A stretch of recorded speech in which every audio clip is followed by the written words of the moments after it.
doing. Toilet. Enjoy doing. Toilet. Enjoy doing. Enjoy You son of a bitch. Make pee-pee and cheerleading. Cheerleading. Make pee-pee. You son of Make a pee-pee. bitch. Make pee-pee. Make pee-pee.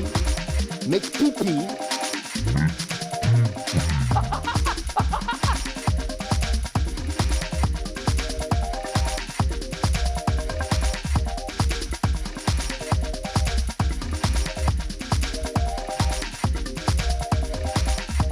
What a fucking nightmare!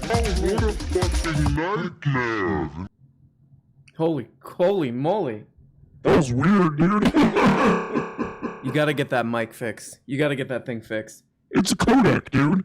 I don't know if there's something's wrong with the Kodak. Let's go get it checked out. Oh my good God. Good God. Guys, we got a lot to talk about on the program. Is that true? No. So let me explain something to you. No. What will we be doing on the program? Toilets. Running water external toilets. That's right. Exactly right. We got, I don't know if you guys are familiar with this, but we got a young woman who, she's a big character on the show. She's a very important and lovable character on the show, goes by the name of Chippy Chipford. And her mom yells at her sometimes, which is pretty funny. And she is going to do a thing called the Twilerette, also known as the Toilerette, where she's just basically using this live stream as a way to meet people to do disgusting pervert stuff with. And that's, that's what it is. What it is. You know what I mean?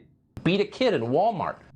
So we're going to be checking in with that. We got a lot of other stuff too. I got a message from this guy who I think this guy is actually participating in the Toilerette. He's one of the guys who will be competing for Chipford's hand in marriage or whatever disgusting stuff they're going to do. He actually sent me this message where he's having this problem. Let me see if I can bring this up.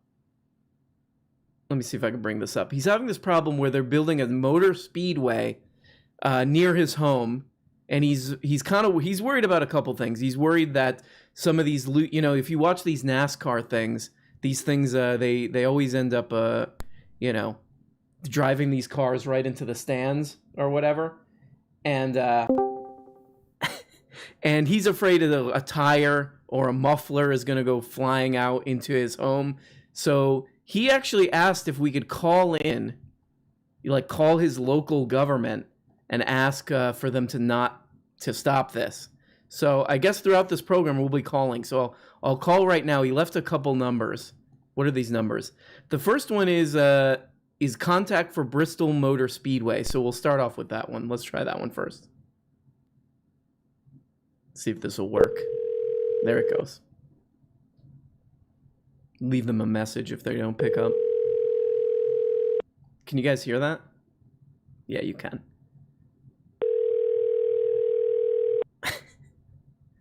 They're scared. That sounds like they're running scared. Oh, no answering. No voicemail. What's the other one? The other one is the Fairgrounds Commissioners Board.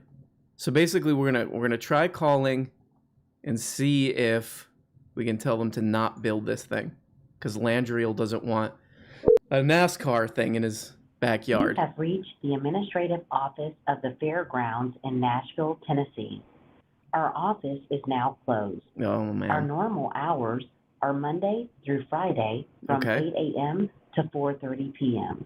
If Toilets. you need information for upcoming events Make or pee-pee RV on information, socialism. or you would still like to leave a voicemail message, please choose from the following. To leave a voicemail message for the flea market office, press 1. Yeah, that's good enough. That's good enough. Wait while I transfer your call.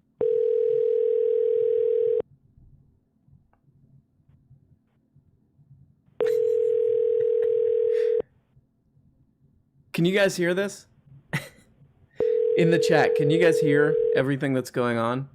I did a little bit of testing with the phone system. Oh man, everyone's scared. You have reached Christy Harris, Assistant to Director Laura Womack. Please leave me a message and I will get back to you as soon as possible.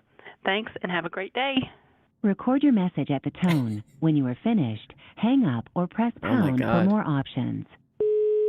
Hey, Christy, my name's Brownie. I just want to let y'all know that I'm really kind of upset about that y'all building this NASCAR in my neighborhood. You know, I don't want the ghost of, you know, Dale Earnhardt Jr. or whatever haunting me for the rest of my life. So please, get it together. Don't do it. You know, why are people even watching that? You know, and a bunch of cars going around. If you want to do that, why don't you just set up a lawn chair in front of a Target and you just watch the street? Am I right, Christy? Christy, answer me. Well, I'll call back later, multiple times, and I will talk to you later. Goodbye, Christy. Well, there you go. That's a little bit of content. Let's get in the real star of the show. Hey, what's up, Chip? Greg, I got... Hey, what's up, Chip? Chip. Your voice.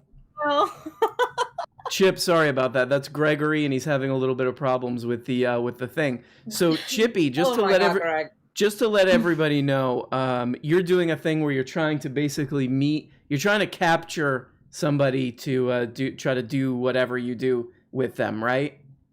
Yeah, because I want to find love, and why not do it through the muscular class? Well, would you mind if there's one guy who's kind of like, I feel like he's really been pushing hard for this. Do you mind if we kind of bring him in and we just maybe do like a rapid fire Toilerette like intro round with him? Of course, yeah. Okay, and ladies and gentlemen, and in-betweensters, now announcing Toilerette competitor, if Richard Nixon were good at football. Richard, are you there? Hey, inshallah, brother. Ah, all praises due to the honorable... Oh my God. Great, go away. Arm, you let him out again. Hey, dudes. Just so you know, Oh my God. Jeez, good God. That's really right in your ear when he does that. So if Richard Nixon were good at football, you're one of the competitors trying to win Chipford's hit. Now, Chippy, she's a young lady. She's a smart girl. She's in college. She's doing all this stuff. What do you think? What would you have to say gives you any business asking for Chipford's hand in marriage or whatever you guys are trying to do? I'm also in college. No! And hold on here. We got kind of similar degrees, similar direction. You're kind of like a snotty faced bitch. Ooh. From the three things I've heard so far. Oh boy. And third, we both like anime. I was gonna ask. That's a big thing for Chippy. If you don't like anime, then you're gonna have to. You're gonna, you know, she's not having it. Yeah, you better get out. I've got some S-tier recommendations, but you can only have them if I win. So it's if you don't like anime, then you promise. It's the promise. Guys, I was trying to say, if you don't like anime, then you ain't gonna stay in the Toilerette. Yes. Okay. You know, this Richard, he's teasing because first it was with the sunglasses with I can't see his eyes until marriage, and now I can't hear his anime recommendations until he wins. Oh, that's a very tricky thing to do. Like, oh, look, Chippy, you know, if you go on a date with me, I'll give you some pretty good anime. I'll tell you about, you know, whatever, Berserk. What is that thing called? Berserk? Oh, God. Berserk. No Berserk for Chippy. You know what would be sick? Okay, guys, look, this is we're going a little bit lowbrow here. But if you wanted to do if you wanted to do a disgusting, you know, pickup line for involving anime, you would say something. You would say something involving initial D, right? You know what I mean? Wink, wink. You know what I mean? Anyway. Anyway. Chippy. The recommendation was My Hero Academia. What's that? Oh, Greg. No, get out of here. Ugh. He was saying the recommendation was My Hero Academia, but I don't like that anime. Oh man. Yeah, Greg's a huge My Hero Academia. Fandom's a little. Oh yeah. Fandom's a little weird. Mm-hmm. Chippy, what do you have to ask Richard Nixon? Okay. So I have one question for you, Richard Nixon. What song best describes your life? Ooh. Ooh. That's a tough one. What? See, I've got so many vibes. But I would say I go with the beachy kind of thing a lot, just because of like my part in America, little area I hang out in. So I would say, okay, maybe something Jimmy Buffett. Whoa, curveball. Interesting. Yeah. Chippy, what do you think of that? Okay. Look, I mean, I like it. It's interesting. It's not what I'm used to listening to. You probably have noticed that, Richard Nixon on the Toiler thread, but I'm interested. He was a parrot boy. She was an anime girl. All right, Chippy, what else? So pretty unexpected answer. What else you got? What else you got? If someone flirted with you, would you tell me?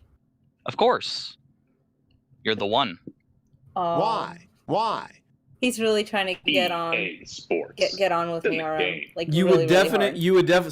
So somebody flirts with you. Chippy's not around, I guess. You would tell Chippy. Would you? Oh yeah. Wow. Tell the truth, Richard. Well, first, I would throw my drink at them. Whoa. That's so aggressive. Wow. I think I'll be honest, Like, Richard. get out of my face. I think. Throw my pina colada at them or something, and then they're sticky. They have to go to the bathroom and scrub off. Oh, God. If you like pina coladas in your face, splash in your face when you try to take my girlfriend away. That's pretty good. So there's a little bit of you're kind of a jealous, possessive type, maybe a little bit. Richard. Oh no, not at all. Okay. I'm just offended that someone would come up to me like that, and it's like, oh, that's a little aggressive, you know? Oh, it's a little sick. Chippy, one thing you were worried about is that, or one thing that Richard Nixon, you were worried about is that there's some guy snaking around here, some guy sort of creeping around here who has a British accent, and you were a little bit concerned that that's an unfair advantage. What, Chippy, what do you have to say to that? Look, I think this is a game, and games you have to win. That's right. Games are played to win. You have to fight for my love. That is literally the catchphrase of the Toilet. Fight for Chippy's love. So Richard, you gotta stand up to Patrick. That's it. Period. And I never said I was afraid. I just said he was the biggest challenge. Oh. Okay.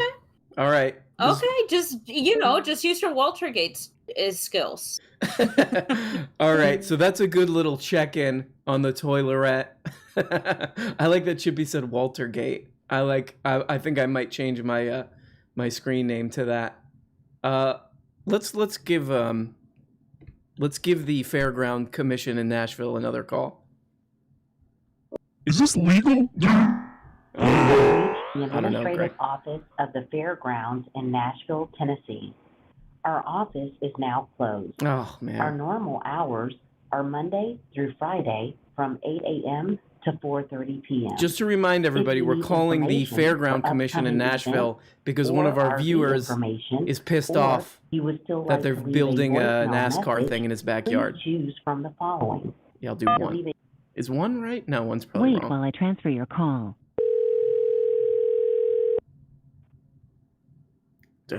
Don't know how legal this is, I'll be honest, but we'll be fine.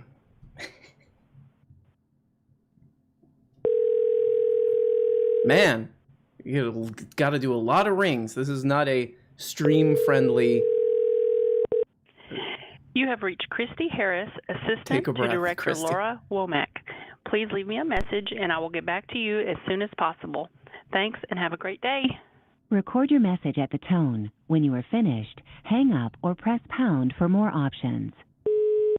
Yeah, my name's Greg. I just wanted to call about the recent construction of the NASCAR. Oh my God, sorry, I'm having a little bit of phone issues lately. I don't want it. I'm a little bit afraid that, one of my kids is going to get flattened with a, muffler or, flying out of that thing. So please, don't do it. Thank you. and goodbye. Oh my God, sorry.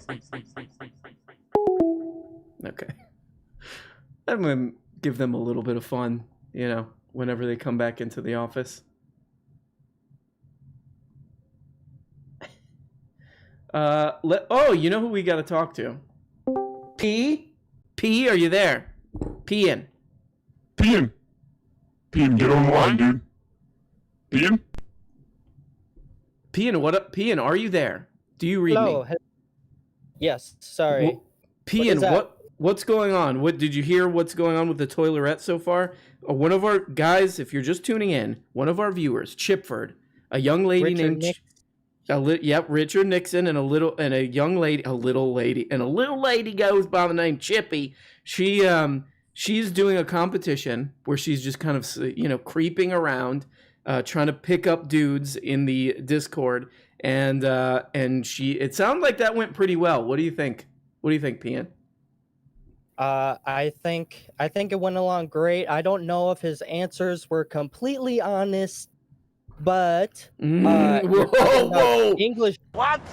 I don't know if he's trying to be serious or not. Dude, you're hating.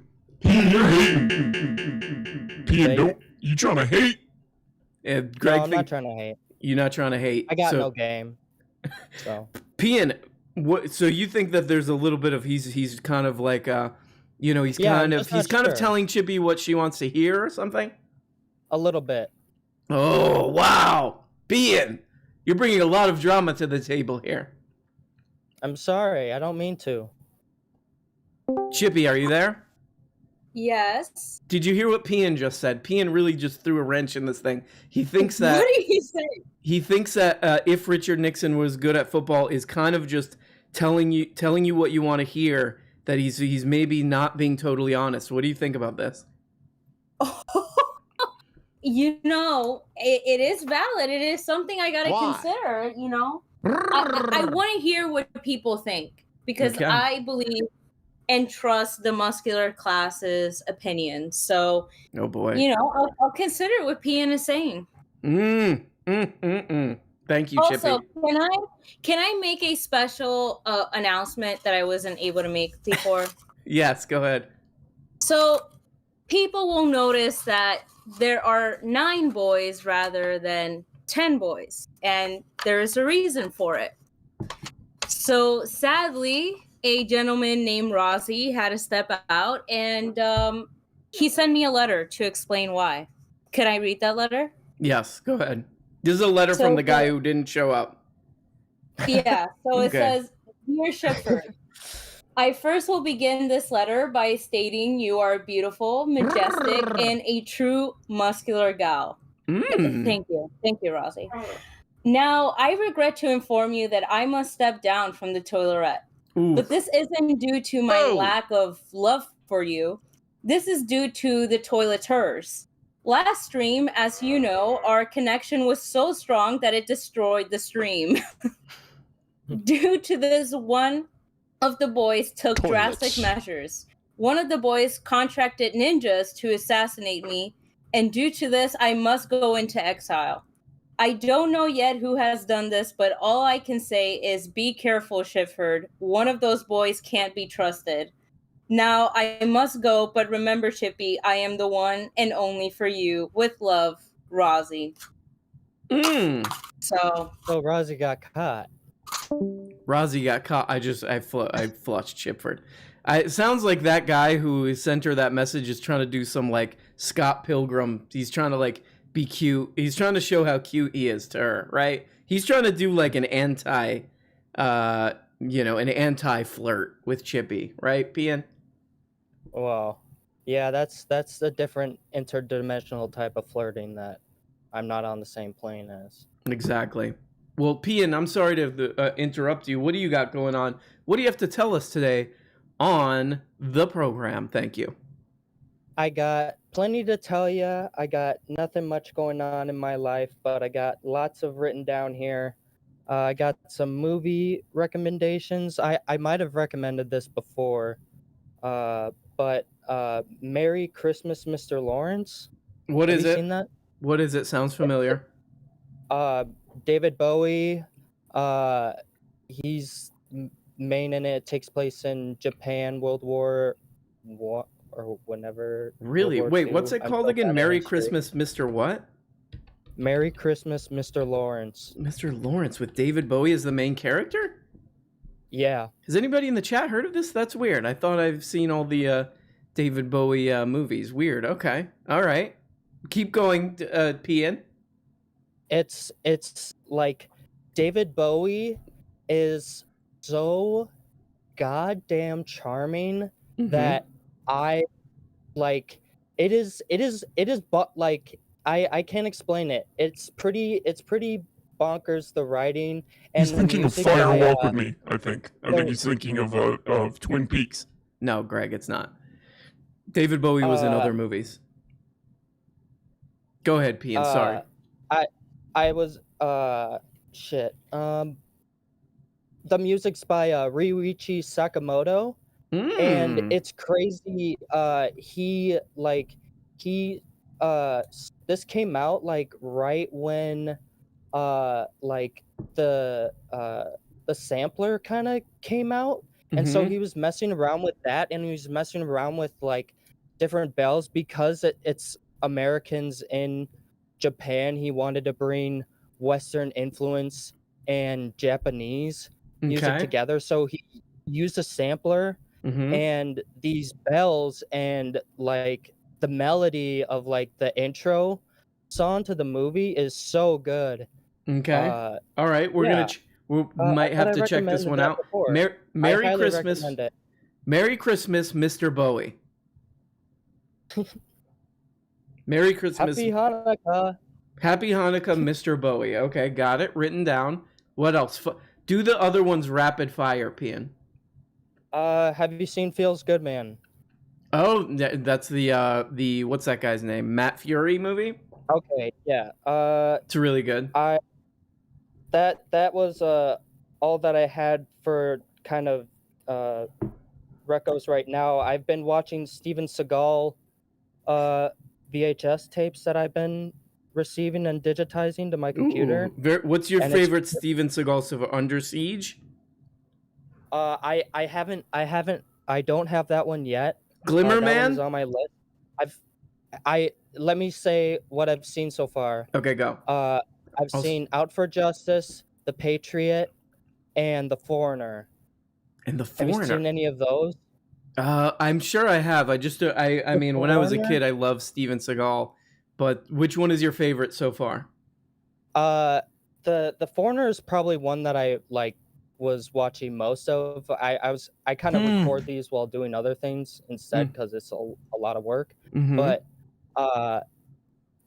he does this grip. He grabs one guy hostage, and Colin informed me it's like a Vulcan style grip. So like how you would take your pulse on your neck, move your like elbow like above your shoulders, and then press your thumb against the back of your neck. So you just have like your pointer finger and your middle finger. We've been hanging and and then banging, your thumb on brother. the back of the neck, and then he has a knife over the shoulder, and he's just like carrying this guy back just by like a pinch of skin, basically. It's I don't know, and there's I like love it. a ton of slow motions. Like there's a scene. To be You're quick, so sorry. you love. I can tell a real love in your voice for Steven. You love Steven. It's a newly discovered love. I think it's a puppy love. I'll surely wear out fast. If you had to say, gun to your head, what do you like better, Steven Seagal's movies or Steven Seagal's music? Because he's like a blues guy. I haven't heard much of his music, so I can't really say much to that. I've seen his karate skills and some of his movie. And that you like. And those combined. All right. Well, Pian, I'm going to check back in with you in a second. I will talk to you later. I wanted to actually read this. Hold on. I just found out about this tuna thing. Maybe we can read this together. The Big Tuna Sandwich Mystery. A lawsuit against America's largest sandwich chain has raised questions about America's most popular canned fish. I like it. The New York Times is trying to spin this on tuna itself. No, it's that Subway, which they're finding out that Subway's tuna is not made of tuna. is none of these fast food places is real food. That's what's the real story here, New York Times. Canned tuna is high in protein, low in fat, and by far the most popular shelf-stable seafood in the United States. It can, oh my God, these New York Times writers are the worst. It can also be mysterious, questionable, and scandalous. Oh my God, they got to fill a lot of space in this. Subway, for its part, has categorically denied the allegations. There simply is no truth to the allegations in the complaint that was filed in California.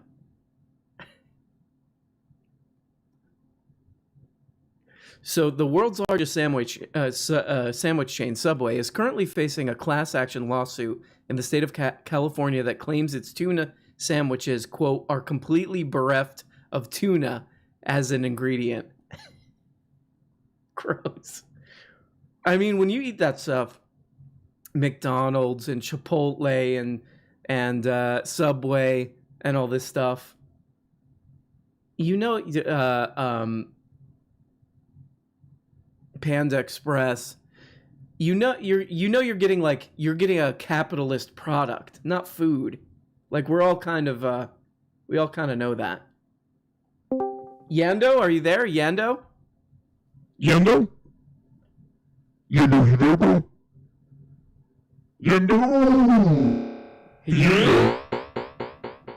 Okay. Bye-bye, Yando. There's only one thing I have to say to Yando.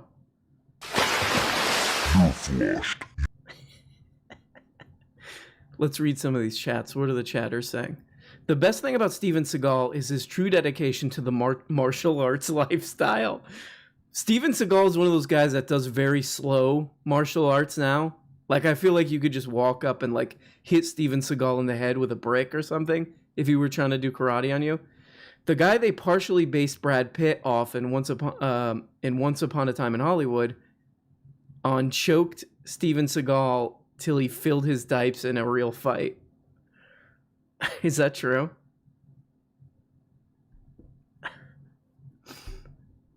Tuna is cooked and the DNA become detuned and destroyed, so you probably won't be able to detect it. No, Rocky, no, it's not like the food at these places is strictly, they're not trying to like make good food. They're trying to make a product that's cheap to make, and is like salty and sweet and all that stuff, so you'll buy it. But it's not supposed to be good food. Not supposed to be good food. Okay? It's not supposed to be good, okay? I only eat vegan food, okay? New rules. Jack Wagon, are you there? Jack? Jackie, what's up, bro? Oh, yeah. Jackie, are you there? I got my Codex fixed. Oh my God, self-flush. Great. A lot of self-flushers. Oh. Chippy. Yes. You got another competitor here. He goes by the name of Battle Bong. Battle Bong, yes. Do you want to, in this competition, in this brutal competition for your hand in marriage, would you like to fire some questions at Battle Bong? Okay. First question. If a kid comes up to you and kicks you in the chin, what do you do? Oh, that's easy. I just keep throwing rocks at him until the threat is ended. Oh! Or whatever objects are nearby to throw at the child. That's how you neutralize the threat of this kid. Throw some rocks at him. Yeah, if he kicks you in the shin, that's like your only option. Yeah, what do you think, Chippy? I mean, that's okay, but I was hoping more for like forgiveness, maybe, because it's a child after all. So this was kind of a question about you guys' future. Like, if we had a kid, how patient would you be with the child? In a way, yeah. Oh man. Oh yeah, I have no patience for a child that kicks me in the shin. Well, look, sometimes, Chippy, if you have a kid, sometimes the father of that child will have to throw rocks at the kid. Oh Yeah. my god. True. Just part of parenting. Oh god. That's right, Okay. dude. That's right, dude. It's like that's Jordan Peterson talks about that a lot. Oh, God. Oh my god, Greg. Stop it. Oh god. Beto Bong. Do you believe in love at first sight? Yeah, I do. I think it's so quite rare. I don't know how rare, but yeah, I think it's possible. I think it's a thing. Do you think we have had love at first sight? Yeah, I think so. Definitely. Oh my god. Not Richard Nixon though. That guy. Oh. Ooh, shots fired at Richard Nixon. Shit. Oh shit. In the game. Last question. And He this sent question just is after himself. vital, Battle Bong. If you answer this Okay. wrong, it's over, and you're already on thin ice. Oh no. If someone flirted with you, would you tell me? Yes. And I would have tears in my eyes too, and I'd be crying. Ooh, Oh. Okay. that's pretty good, Chippy. I mean, RM, what are your thoughts? Well, I was gonna ask you if it would it be love at first sight or would it be love at first discord? I would say it's love at first GIF. Yeah, Love at we've first been- like GIF. love at first like webcam thing. Yeah. Very But good. we've been GIFing so hard that, I mean, I would agree that we have had love at first GIF, right? Yeah, I think the GIF format has like created genuine love. I think that's possible. Yeah, we've danced in GIF form. Mm. We've made out in GIF form. Oh my God. We've danced in it got GIF pretty form. serious. Oh, don't. Yeah. Oh my God. I can see Richard Nixon is fuming right now. All right. Oh yeah. Chipford, that one was pretty good. That man, holy moly. It's getting intense in the toilet. Oh boy. That was intense. That was too much. Donovan, are you there? Donnie? Hey, what's up, Donnie? Donnie. What's Donnie. going on? What up, Donnie? Are you there? I am here. How are you? Donovan, how's it Good. going? Thank you for talking to me. Thank you for joining the show tonight. A lot of Yeah, people are doing it's a what they call, pleasure. a lot of people are self-flushing, where it's, I'm like, hi, Ooh. do you want to talk? Because I didn't really prepare enough for the stream. And then they're just like, bloop, bloop. They just go away. Yeah, it's gone so immediately. It's sick. So, I did sit down and watch a legally attained copy of Monkey Trouble. Oh, yes. Yeah. Yes. With the great I will Thora want Birch. to preface this. Yeah. The next sentence is entirely hypothetical, but there was not a single torrent seed of this film. Really? Not a single one. I looked everywhere. Nobody cares enough about Monkey Trouble. So that's sort of weird because you would think that movie would be sort of a meme know. movie now, right? You think people would love it? They'd be posting pictures of the monkey. When I saw that movie when I was a kid, I was like, that's my goal in life, to just be Yeah. a little kid who smuggles a monkey around in his backpack. So Now- was this movie all that you hoped it would be? I want to say it was. It was in some aspects, I will say. But What's the line? How does the line? I've been actually thinking of this. This pops into my head every once in a while, where she's in the library or something, and she's like, "I need to look up books about capuchins," and then the lady's like, "I want a cappuccino." What is the line? I think it was something like that. Yeah. I don't know if I'm gonna remember very well, in all honesty, because I was watching this kind of just in awe of everything. Mm-hmm. Because the plot of this film, the inciting incident, is perhaps the most insane thing to have ever been devised by anyone. So this street performer has the monkey. It's a classic setup. The monkey stealing from people. He's stealing the watches and the jewelry and all that. Right. And it just so happens that the monkey steals a watch from a mob boss. And so the two mob guys that are there take the street performer into a van. And they say, "We want your monkey to break into people's houses and commit burglary for us as our new scheme. Right. I remember this. It's a great setup because that puts Thora Birch in the middle of all kind of problems. Exactly. Puts her in the middle of the mob. Puts her in the middle of the guy who owns the monkey, who wants the monkey back. Very good writing. This would be much better as like a. At first, I was thinking an episode, but I think this could be a whole Sopranos arc. I think Christopher would definitely get a monkey. I think Christopher's girlfriend would tell him to get a monkey, and he'd think it was stupid, but then he'd do it. And then Tony would just be pissed at some monkey running around. And then there's strip club. There's the episode where Christopher falls asleep on top of his girlfriend, on top of Adriana's dog, and the dog dies. What if he did that? He fell asleep on the monkey. Kills the monkey. The monkey. No. That would be great. They should do like a Sopranos reboot. They would have to. They are doing one. They're making a movie. Right. It's like a prequel. That prequel movie. Yeah. Where? Yeah. It's like James Gandolfini's son is playing young Tony. Right. What would James Gandolfini's son's name be? Tim Gandolfini. Tim Gandolfini. Oh no. I'm excited about that. I do want to see that, but it is, it's gonna be different without all the crew. Yeah, with that.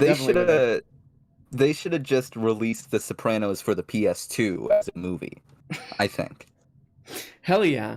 Yeah. Because then you don't need to bring James back because you have his PS2 model. Is there a Sopranos game? For the PS2, yes. It was literally like a money laundering scheme in irony. It was like a complete fucking scheme. But they got all the actors for some reason to do all the voices for the characters. They got all of them. For this awful tie-in game. Is that James Dean quote unquote movie still happening? Because that is the most dystopian thing I think ever. No, why? What are they doing? Do you know about that? Are they doing like a CGI? They were they were advertising this movie like James Dean is gonna star in it, but they're just gonna take some James Dean impersonator and like CGI James Dean's face onto him and be like, look, it's starring James Dean. Oh yikes! Yikes! It's gonna be the future in like 60 years. It's all just gonna be the same people, their faces CGI'd onto fucking. Well, people were going to see that. I can't remember what the name of it was. But that anime singer who was like a hologram. You remember that? Hatsune Miku. Yeah. The Vocaloids. There's like a ton of them. I have to be honest. I would probably go see that. Yeah, they look like fun shows. Yeah, totally. I'd see that. I'd see James Dean dancing around on stage. Donovan, I'm definitely alive. Oh my god, yeah. What if they did it? What if you could go see James Gandolfini, but at like a CG, like a hologram of him, and for some reason he's performing music. Like he's there's a James Gandolfini hologram in every strip club. I've heard that on the wind. So very check good. it out, I guess. All right, Donovan, I'll flush you for now, but I'll talk to you later. People are really excited about calling these these fairgrounds. Movie recommendation: Threat Level Midnight. Thank you, Ian Camp. Threat Level Midnight. That sounds really familiar. Threat Level Midnight. Is this one of your porno movies, Ian Camp? Threat Level Midnight. Oh boy. Is that Steve Carell? Oh, this is like an Office thing. Did you just prank me, Ian Camp? Threat Level Midnight is an Office joke. Unbelievable.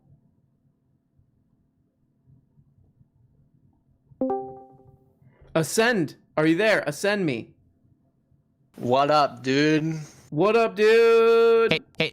What up, dude? This is, for anybody listening, this is Ascend Me. He's going off, you're going off to the Navy, right? Tuesday. I'm out of here. It's crazy. What's going through your head now that you're going for, are you going to be like Joaquin Phoenix in The Master, where you're drinking like gasoline and stuff? I haven't seen that, but probably. What are you going to be doing in the Navy? The rate is called CTR. It's basically signals intelligence. So like looking at what other countries are doing on like radars and stuff like that. Oh wow! So you're gonna be assassinating some foreign leaders, stuff Yeah. like that. Hell yeah! Yeah. Yeah. Cool. Pretty much. Are I'm you gonna are pull you the trigger. are you excited about this? Are you nervous?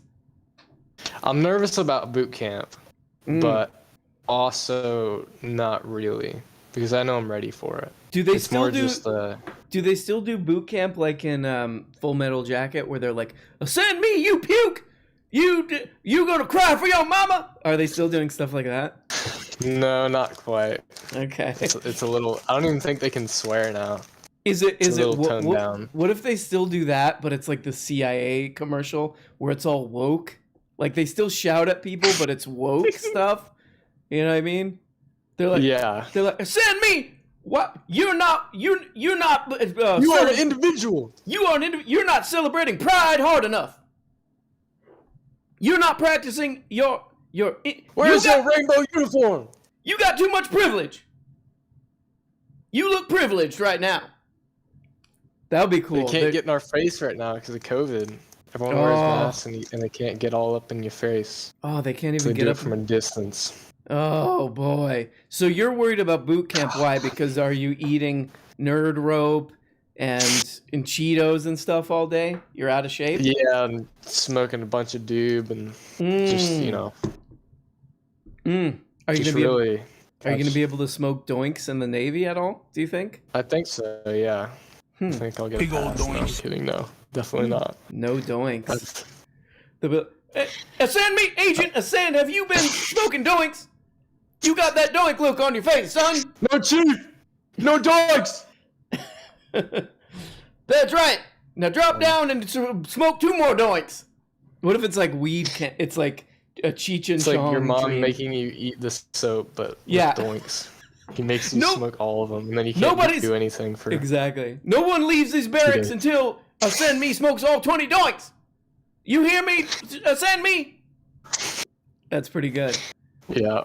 I All love my it. friends are still smoking big doinks, but, you know. Well, your friends in are a my bunch time. of hoodlums, right? A little bit, yeah. You hang out with a bunch of sort of unsavory characters. They're rascaling around. All right. Well, Ascend me. When smoking when will you come back, if ever?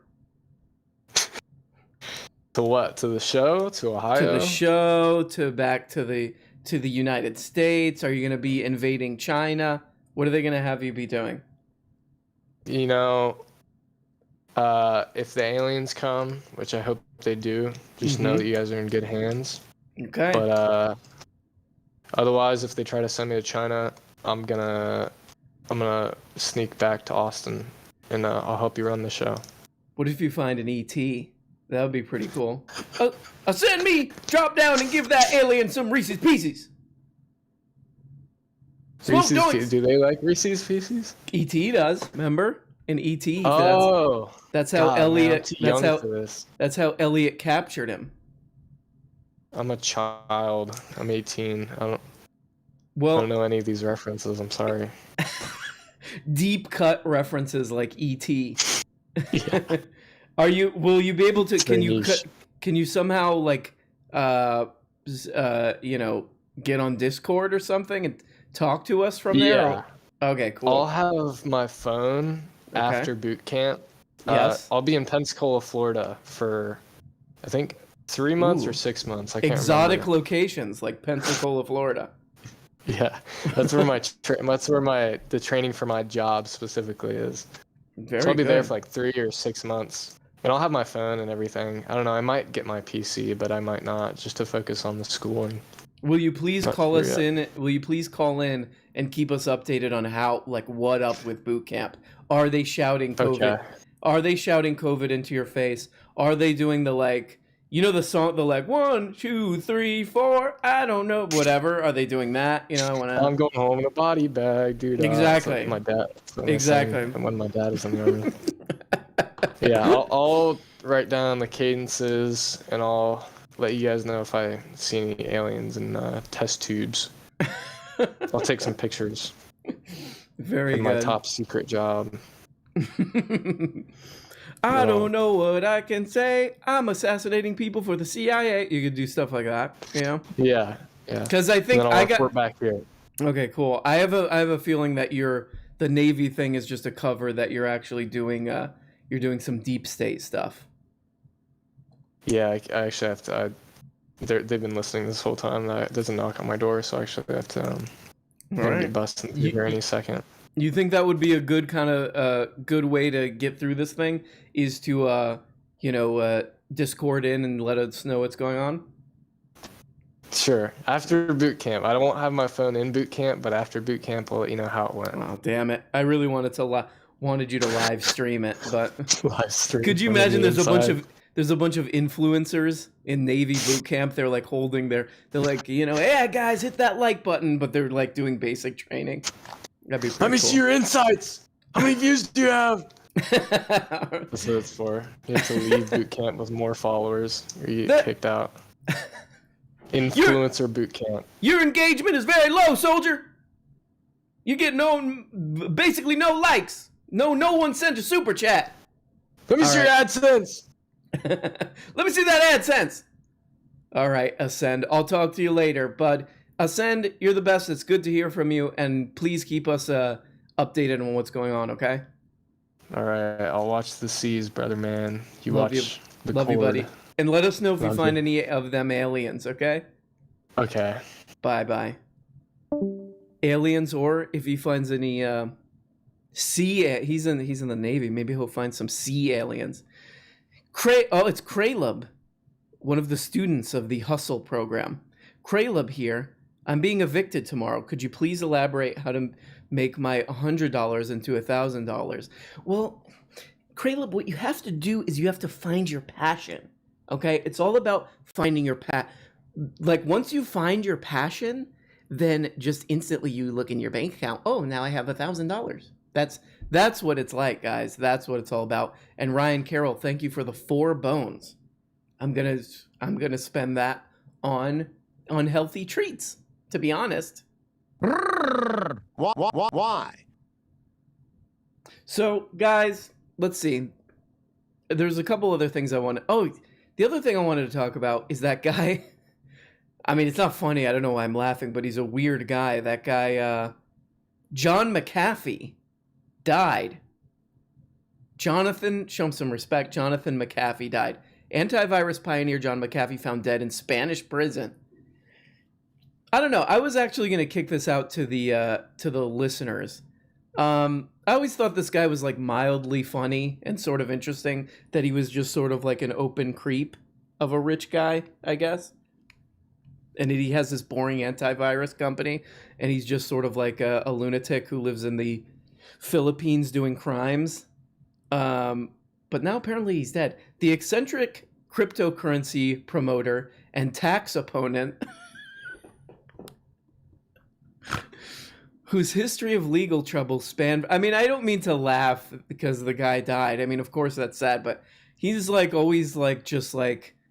If you want to know about like cryptocurrency scammers, like what's really going on in it, he's like the open version of that. And legal troubles spanned from Tennessee to Central America to the Caribbean, was discovered at the Bryans II Penitentiary in northern Spain. Security personnel tried to revive him, but the jail's medical team finally certified his death.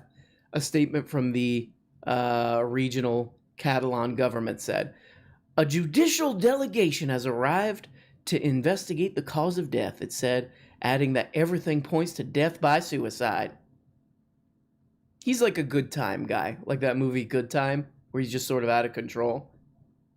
So, RIP to a real one, John McAfee. Rich weirdo. Hello. Chip. Hey, Chip, we got a new contestant on the, Here we go, Chippy. A new contestant, his name is Gregory! Chippy, Greg, you're not a part of the show, and you know this. Oof. You know that we went on a date, and you did something really embarrassing. Oh, Chip, Okay, you made a mistake even like entertaining him at all. Like I've blocked him on all social media. I just thought he was better. He was a better person. You did like a pity. You gave him like sort of a pity date. Yeah, I did. Landriel. Landriel. Landriel, are you there? Yes, I'm here. Sorry, the second I got up, I got pulled in. Oh, Landriel. Oh, dude. Landriel, aka the warrior against NASCAR. That's me. Landriel. Landriel, I'll keep calling and leaving them messages. Do you think this is gonna help at all? Yes, it may get me fined or arrested. Just direct them. I'm not saying your name though. Just direct them to us. No. I if I get fined, it's worth it. I want to keep this going. You're in Nashville, right? Yes. To the Nashville, my hometown. to anybody who might do anything legal in this situation in Nashville, I fully take responsibility for this. I am in Texas, and you can't get me here. You know, it's like tag or whatever when you're a kid. I cross the line, you can't get me. So please leave me in Landriel alone, right? Jesus. That sounds good. I'll keep that a recording of that for my lawyer so that he can use that in a court case. When they get me. If this does go to court, we have to live stream it all on YouTube. Right. As yes, part like of the the show. O.J. Simpson trial. It'll be this great trial of the century. Exactly. And then we'll have like Chippy will be there. She'll be like, one of the. Oh, like crying, or one of the groupies. I think maybe you'll be like Kato. You'll be like the Kato Caitlin. Yeah, I'll be Kato. I'll be on the stand like one day and then I'll be gone. Oh, God. That guy, I like. What a great life that guy has. Except for being a witness to a murder. He's kind of great. Right. Or like addicted to drugs. Yes. Maybe also not the best. Exactly, but he's set. You just like write a book. You do appearances. You never have to work again, and then there you go. That's your life. Yeah. You live off the fame that your friend murdered someone for the rest of your life. Great life. Yes. So Chippy, this is one of the also not just somebody that we're trying to help in his civic engagement of trying to get this NASCAR, because you don't want this NASCAR thing in your backyard. There's a saying, not in my backyard. Not in my backyard. Not in my backyard. NIMBY. We say NIMBY to the NASCAR thing. But you're also a contestant on the Toilerette. So Chippy, what would you like to say to Landriel? So first of all, I want to say thank you for dressing up today. You look amazing. Thank you, Chippy. I just want to start with that. Oh! And also, I have a couple of questions for you. Shoot. So, I want you to close your eyes and imagine you're driving and you get lost. Mm-hmm. What do you do and how do you handle it? I call OnStar and maybe get AAA involved if I'm lost and I have engine troubles. And then within an hour, they're there. And I'm safe. Whoa. I like that. I feel like if we were to get lost, we would survive. Yes. What do you do in the meantime while you're waiting for help? You smoke a doink or something? I have engaging philosophical discussions with Chipford. Oh, that's pretty good, Chippy. He nailed it, I think. I think so too. Next question. What are you looking for in a woman? I'm looking for someone who's kind and genuine and an all-around good person. I think Chippy kind of envelops all of those positive qualities in one person. Oh my God. Toilets.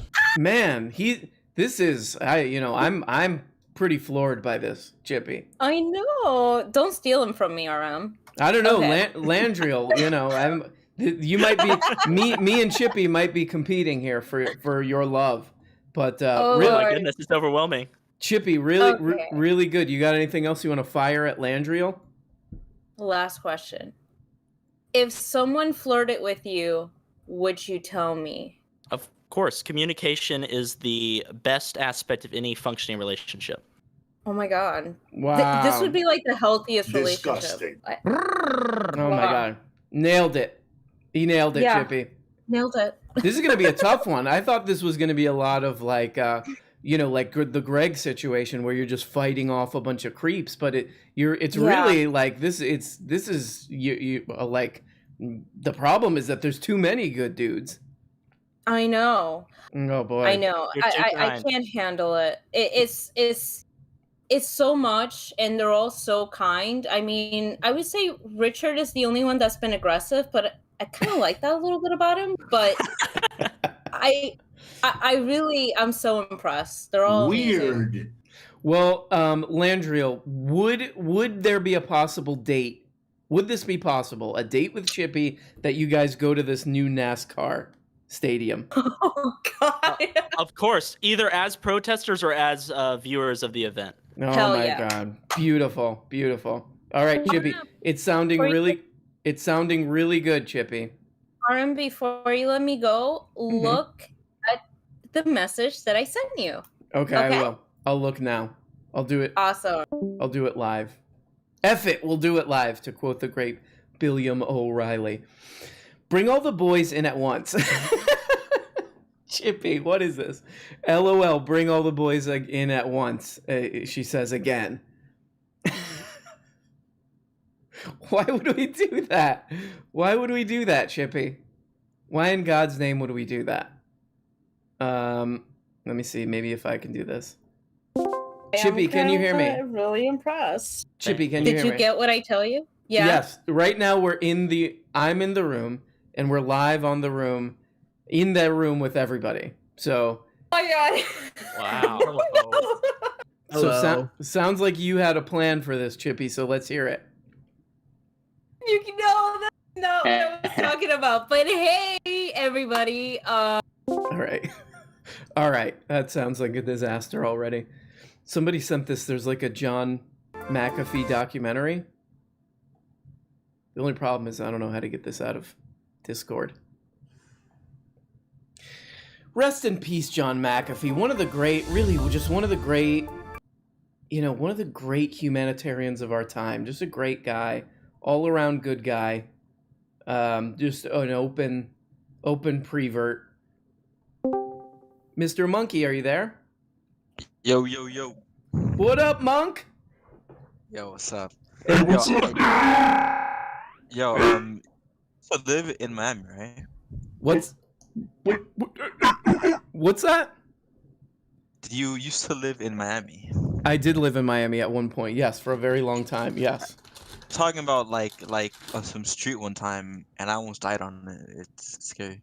You almost died? What street? 8th Street? No, on the on like the it's like this. It's like it's not a street. It's like a highway, but it's like 2 hours long and it's just swamp.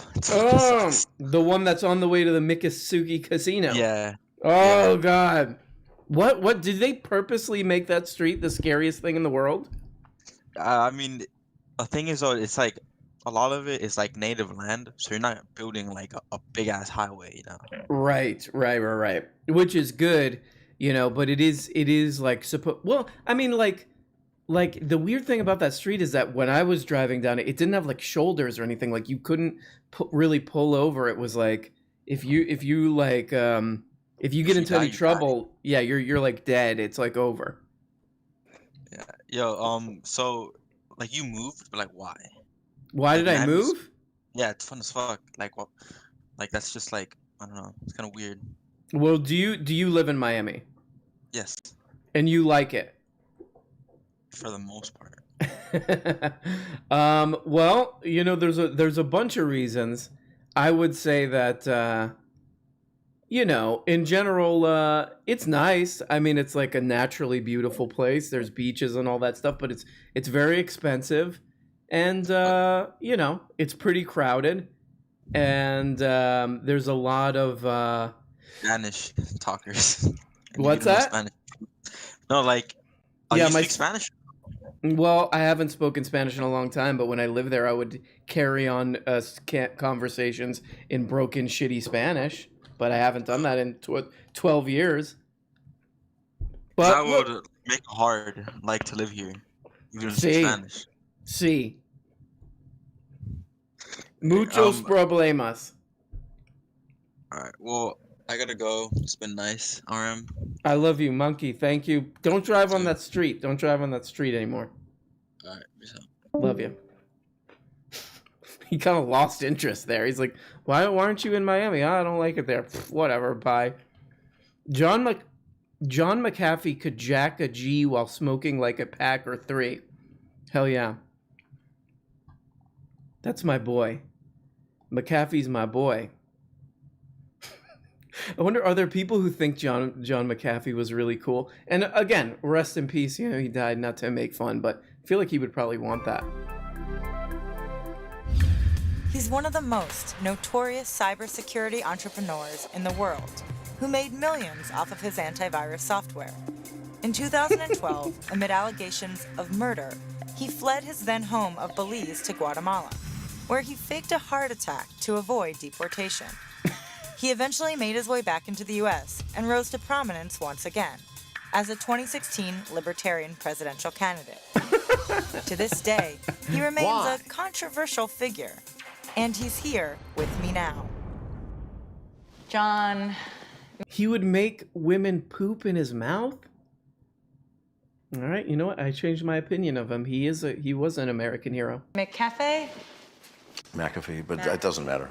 For people watching at home in their mother's basements, John they McAfee. don't necessarily see that you have, can I reveal that you have security guards? Of course, absolutely. So you have Everybody knows 1, 2, 3 gentlemen. Actually, 4 if Jimmy's here. Do you fear death, No, not at all. despite the military presence around Yeah, you? but that doesn't mean I fear it. That simply means I choose not to voluntarily wander into it. Oh boy. Very good.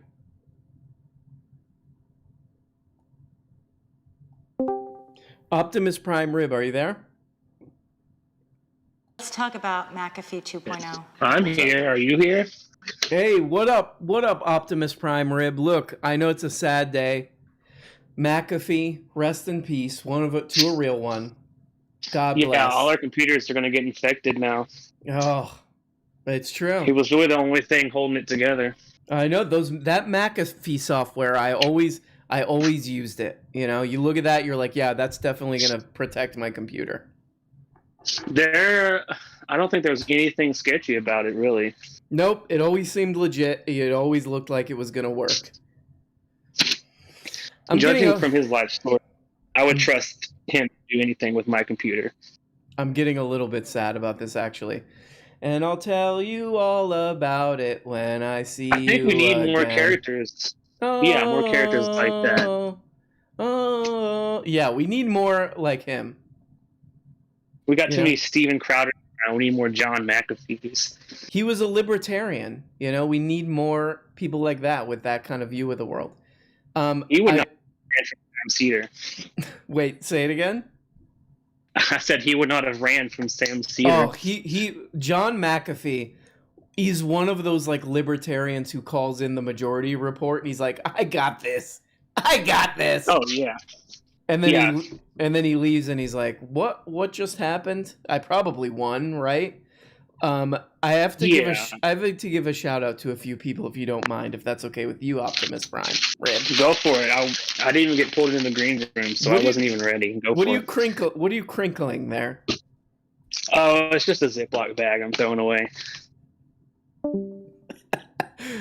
Leon Umesh, lie to Mean Ma and Peepaw for oil money. Mean Ma.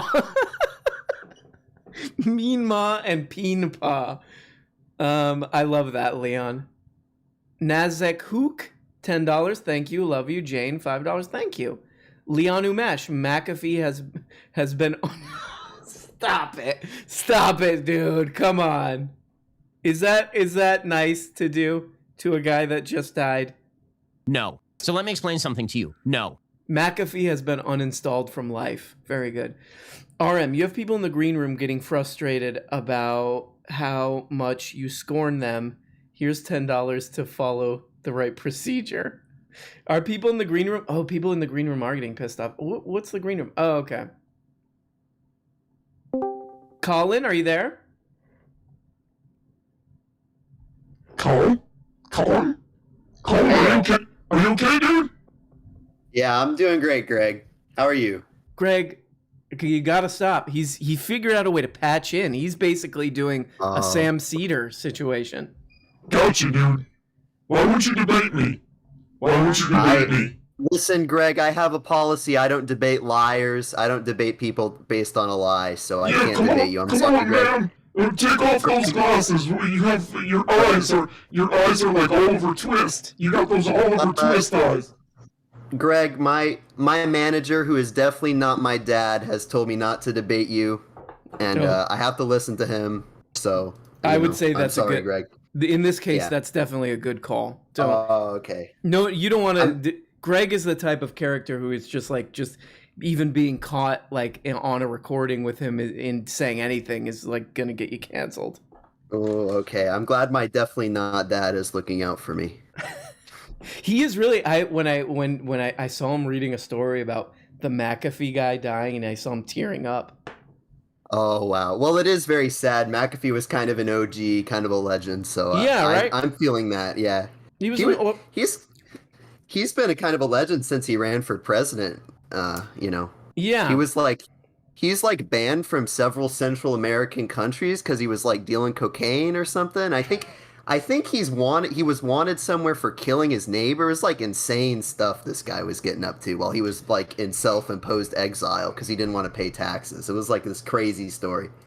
He really is. He's really like, you hear these libertarians who they upload YouTube videos and they call in Sam Cedar and all this stuff, but he's living it. He's actually living it. Yeah. He's kind of the libertarian. He's kind of like the platonic libertarian, he practices what he preaches for sure. I love it. That's why he was such an OG. He's also got that OG like E-Bombs World era of stuff where it's just like, look at this, it's like that era. Yeah.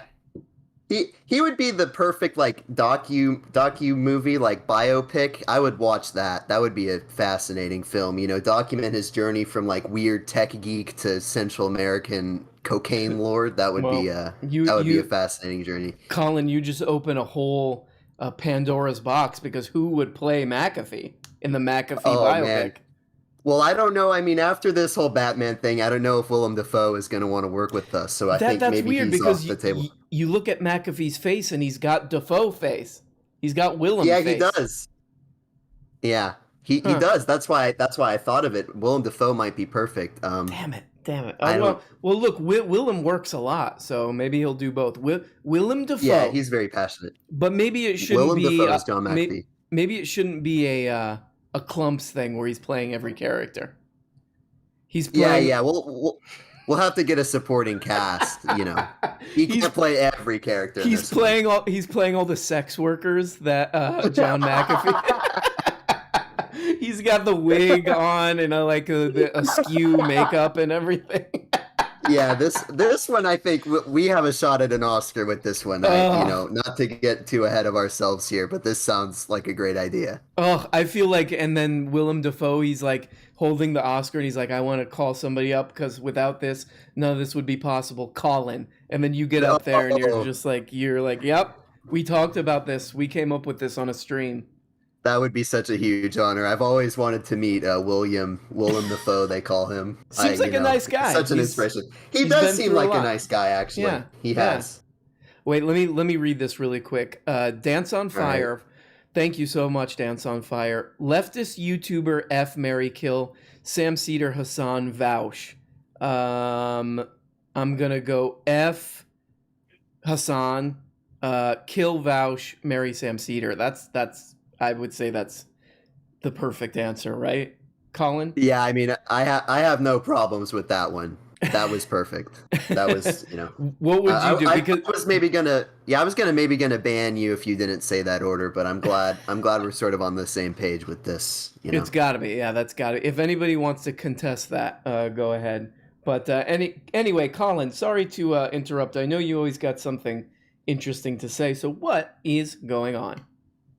So my good man Pian, he mentioned kind of this legend. He mentioned Steven Seagal. Yeah, a beautiful boy. And Yeah. and that reminded me of my favorite kind of weird, sad, old, like kind of white guy martial arts grifter. Mhm. I don't know if you're familiar with the man, the myth, the legend, Frank Dux. Frank Dux. That sounds really familiar. Who's Frank Dux? You may know him from it was sort of this art house movie. It was called Bloodsport. You're the kind of this film guy, so I don't know. Maybe you've isn't heard that of JVCD? Wasn't that? Yeah, that's him, the muscles JCVD? from Brussels himself. Yep. Uh-huh. So who's Frank Dux?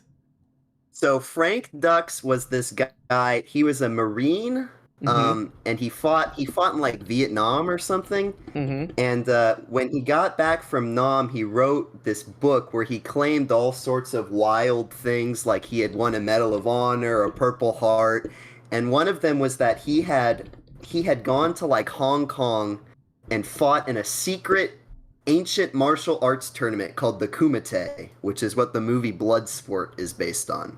Ooh. And the movie markets this as if it's a true story. But it came It's out not? How could years that later. Well, years later, he made up everything. He was a total liar, a total fraud. He had made millions of dollars kind of like selling martial arts to like suburban white families, you know, those like local dojos and stuff like that. That was a big Frank Dux kind of classic. He's like, you got to get in on this karate. Yeah, Do karate. that's him. If you haven't seen Bloodsport, that would be my movie recommendation. There's 4 of them. There's the big movie about Frank Dux, and then there's these like made-for-TV kind of trash pile that are just incredible experiences to watch. Just sort of chock full of this kind of weird Orientalism, this commercialization of Asia, just everything kind of rolled into one. It's a great experience. And of course, Jean-Claude Van Damme is a brilliant man, so. Yeah, oh yeah. Well, that was definitely a thing back then. I mean, not even in like kung fu movies or like martial arts movies, but there was this like, ooh, like anywhere in Asia is this exotic, like shadowy world. Whoa, you know, like a lot of that. Like even in like the stuff in like, you know, Gremlins and stuff like that is like a little wouldn't pass today at all. Yeah, that's kind of all over the first Bloodsport movie. I gotta rewatch that. It's a trip. It's kind of like the most like 80s over the top kind of thing. It even has like this crazy corny song. It's hilarious. If you give it a listen, it's a banger. It's a bop. I think John McAfee would have loved it if you were still here with us today. I was gonna say that's a type of guy who like John McAfee is a Bloodsport guy. I agree. I bet that could have maybe like Cobra and Bloodsport are his 2 favorite movies. But like he's the kind of guy who like would open a dojo, like the kind of guy you were talking about, where like karate, like do this karate, and he's like. He's never been trained in karate. He's just kind of like all these people come in and he charges them $500 to like do. Well, I got one for you too. Have you ever seen Remo Williams? The Remo Williams movies? Remo Williams? No, can't say I have. I feel like it's right in the genre you're talking about of like slow old white guys doing karate, and then there's like a bunch of sort of racist Asian stereotypes in it. So there you go. I'll check it out. That sounds right up my alley in terms of my taste. All right, Colin, you heard it from Colin, and rest in peace to a real one. McAfee, we're all really sad here. This is the memorial stream, and I'll talk to you later. Wait, Colin. Hold on. Before you flush me, yes, I just wanted to remind you, yes, that you got to pull people from the green room.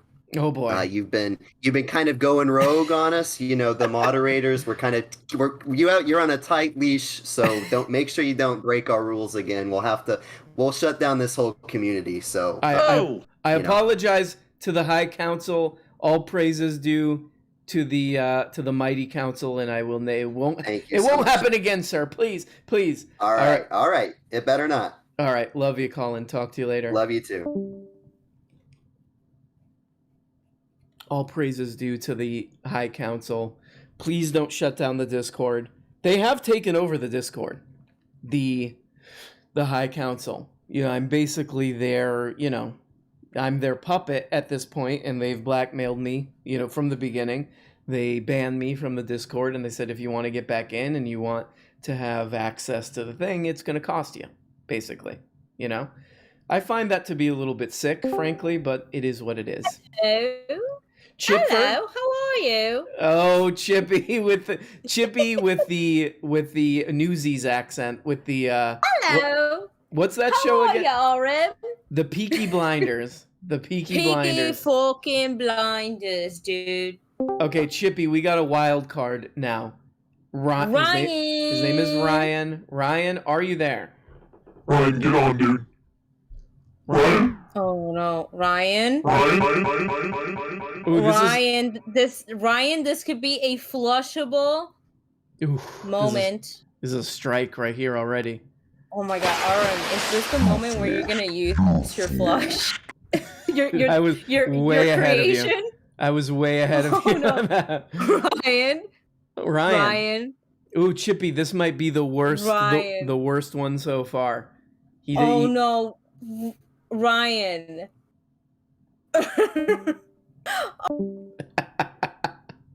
He didn't even make it. Oh my god. Hydra, you've been waiting in here for so long. I'm so sorry. Sorry, dude. Hydra? Hydra, welcome to the Greg Show. What up, Greg Show? Hey, dude, it's your dude. Man, that dude McAfee. What a life, dude. I want to live that life. Am I right, bro? Oh my god. I'm mostly curious if my computer is going to stop harassing me that my antivirus is out of date now. Does it just shut down completely? I think McAfee has a thing like it's like a a crank style thing like in his body where if he dies, everybody's computer that has McAfee installed on it, it all like just basically melts your hard drive. Yeah, it's like the cool? Villain in Tenet. Yeah. Everybody's computers just become a virus.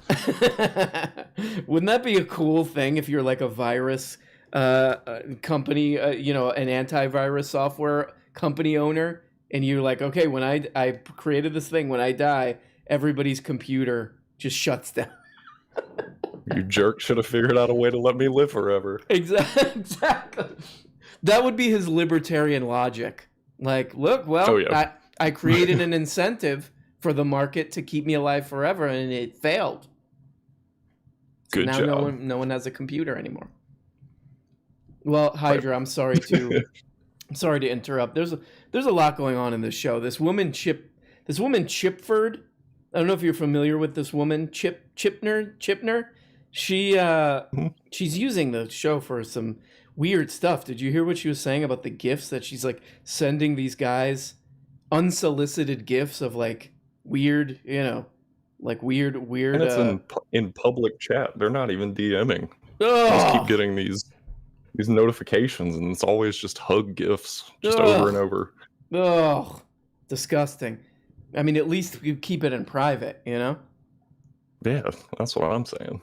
Well, Hydra, what else is going on? What do you got for us today on the program? I'm curious how you feel about Edgar Wright, and if you've seen the trailer for Last Night in Soho. The Sparks movie? Did Edgar Wright do the Sparks movie? Am I making? I don't know what the Sparks movie is. He did like the Shaun of the Dead, Hot Fuzz, right. Scott Pilgrim versus the World, right? Baby Driver. I liked him. I will say this. I was not as crazy about Baby Driver as a lot of people will. But we got to say, one of the greats of our time, Kevin Spacey in that one. You didn't let Greg speak. What happened with Kevin Spacey? Why are you guys laughing? Oh my god. No, Edgar Wright. Yeah, so I don't know if maybe there's a different Edgar Wright, but look, anybody, I mean, this might be like an old person thing, but the band Sparks, they're one of the great bands, I would say, of all time. Some of it like a lot, I think a lot of people say Sparks is like a little overrated, and I think there's some validity to that. But you know, like Propaganda and some of these albums are so. I mean, honestly, it's like some of the greatest music ever made. I think probably, but yeah, the Edgar. I don't know if it's the same Edgar Wright, but he made a movie called The Sparks Brothers, which is a documentary about Sparks. So who knows? Interesting. Yeah, but what's the movie? What style of music? I always thought of them as very influenced by like sort of some of the weirder Beatles stuff. A mix of like kind of weird experimental Beatles stuff, and then maybe like a little bit of Queen, like the sort of operatic stuff. I mean that's a very, you know, big Sparks nerds are gonna be like all worked up and foam their pants about that. But they're great. I would suggest listening to the album. I think probably two of their most popular albums are like Kimono My House, I think one is called, and then the other one is Propaganda, and they're both really good. It's fun. I actually, Head for Hydra, if you go listen to some Sparks and then come back and tell us if you like it. I will definitely do that. But what's the movie, the Edgar Wright movie that you're talking about? It's called Last Night in Soho. It's got like Anya Taylor-Joy and a couple other people. One dude that played Doctor Who in one of the rebooted seasons. Last Night in Soho. It just looks nuts.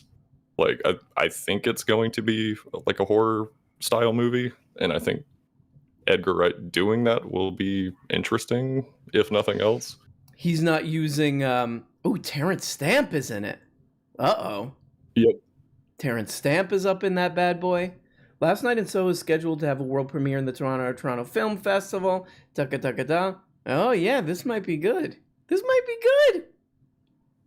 Yeah, I'm pretty stoked about it. Who's One of my Anya? buddies sent me the trailer. Who's Anya Taylor-Wright? Is that a TikTok person? I'm just kidding. Who is that?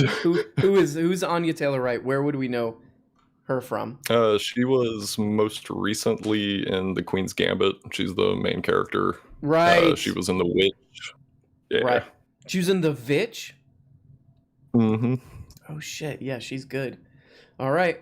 Well, Hydra, I'm gonna check it out, and I will talk to you later. Cool. Later, Love buddy. you. Bye. Love you too. Oh, I cut him off when he was saying something nice. I tried to talk to this person earlier, and we had a non-functioning connection. But is this RM? Hey, what's up, man? Oh my god! You coming in hot, homie? I'm a big time peepaw. I've had tech issues. I was like, this guy's gonna start remembering my name and just know I'm an idiot and never call me again. No, it's okay, Yando. It's both of us. I've had so many tech issues on the stream that it's like I'm like a 90-year-old man. So go ahead. What do you got going on? Listen, I've got some material. So first, let me do my cheesy thing. I love your show. Oh. I've typed this in the chat before. Davey Paxton and Kyle Katrinsky were like my two top of the top people I watch, and you've superseded them. So I love your content. Please keep making it. Oh my God, Yando, that's so nice. They seem like they're I like Paxton and Kyle Katrinsky. They've been doing it for a long time. You got to give it to hats off to them. And big ups, you unearthed that Blue Chew scandal. The guy's kind of, I didn't know he was a sick guy like that. You know what I mean? Have you heard some of those calls when he calls in the live stream and he's all blue chewed out and he has got some weird. It's disgusting. It's sick. It's disgusting. It's sick. Listen, I'm sorry. I didn't mean to interrupt you. I'm just so pumped to finally be on. Can you handle some constructive criticism? Yeah, go hit us with it. The fact that you never do Sean Hannity segments is unacceptable. He's a gold mine of lunacy and drops that you just don't take advantage of. You got to do it. Yeah. Okay. Definitely. It's sort of like Tucker Carlson, where I think Sam Cedar used to do this actually, where he would do this thing called Random Rush, where he would he would listen to Rush Limbaugh. He would just kind of like turn on the radio and then he would like comment on what he was saying at random almost. And like the clips that I see of those, like basically everything on Fox News is like, it's so absurd that it almost feels like making fun of comedy at this point.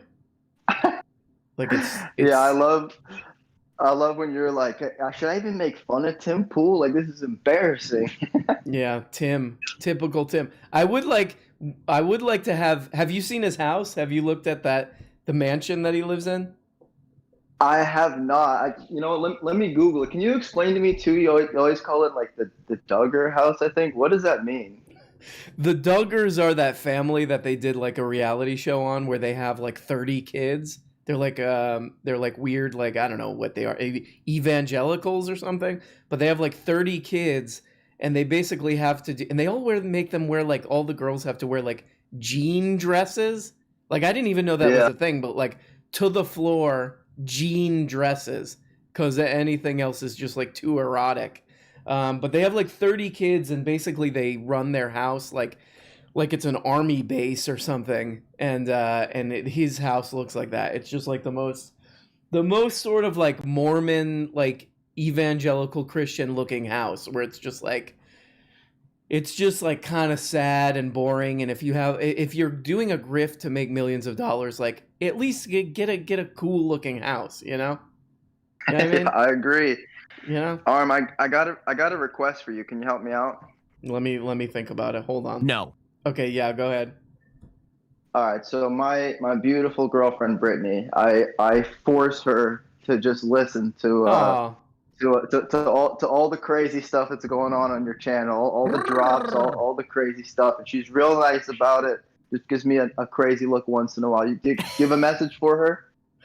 I guess just I'm sorry. You know, I'm sorry because I've looked at the like, you know, the audience, you know, like what the demographics are for the audience, and for some reason my audience is like, despite Chipford and you know what Emmy and all these people, it's like 99.9999% male. So you got to tell her, you know, like we need to diversify our audience. So we tell her we need her help, basically. Oh my God, I agree. All right, I got I'm gonna let you flush me, but I have two more requests. I have one more constructive criticism, but I also would love do you have any questions for me as an audience member? Anything on your mind first? Well, it's you had a request for more Sean Hannity. He's the only thing though. He's sort of annoying. Like even the way he looks like a toe. You know that guy. He's an absolute lunatic. Do I have any questions for you? Well, you already have a girlfriend, so you're not interested in the Chippy competition. How about this? Chip. Do you have any recommendations for these guys to win over Chippy's hand in marriage? As I always tell my friends, don't be a creep. Mm-hmm. And don't be excessively awkward, and you're already beating like 70% of dudes. So that's probably my advice. Ooh, that is good advice. That is actually very accurate advice. Well, thank you. Am I right? No, you're totally right. Yando, nice to meet you. Please let your girlfriend know that I'm sorry, and please listen. Last quick thing. Okay, fire The worst. Though this one's a little bit more harsh criticism. The worst drop you do is the Corolla. You don't like that one. I hate it, but it's okay. And the most underrated one, you know when you have like the Republican goofballs doing the sprinting away, you know what I mean? Yeah. That's the most underrated one. And with that, I'm out of your hair, man. I appreciate the time. Later, Yando. And I got one thing to say to you. He likes this one.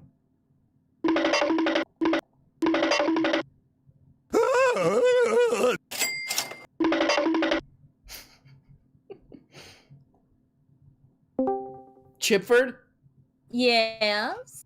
Are you sad about this McAfee thing? This guy that rest in peace, died? Oh, the guy from McAfee? Yeah. Isn't there like a theory, like Hasanabi was saying that he has faked his death multiple times? That, you know what? Actually, I think Andy Kaufman had that idea that he would keep faking his death so that when he actually died, people would be like, he's just up to his old tricks again. So hopefully he did that. You imagine if he just appears in Epstein's Island? He's Oh, like, I'm boy. alive, but on Epstein's Island. That guy definitely is. That's one of the Epstein Island guys, because when you hear about Bill, you're like, Bill Gates, you creep. But when you hear about like McAfee, you're like, yeah, of course he's on Epstein Island. Look at that guy. But anyway, Yes. now joining the Pew, pew, pew, situation is No Warning Shot. No Warning Shot Pew, is pew, pew, pew, pew. one of the competitors for the Chipford's Hand and Marriage competition. Chippy, take it away. What do you want to ask No Warning Shots? So first of all, hi, No Warning Shots. Hello. Thank you for being here. My first question to you is, if you were a far-right grifter, who would you be?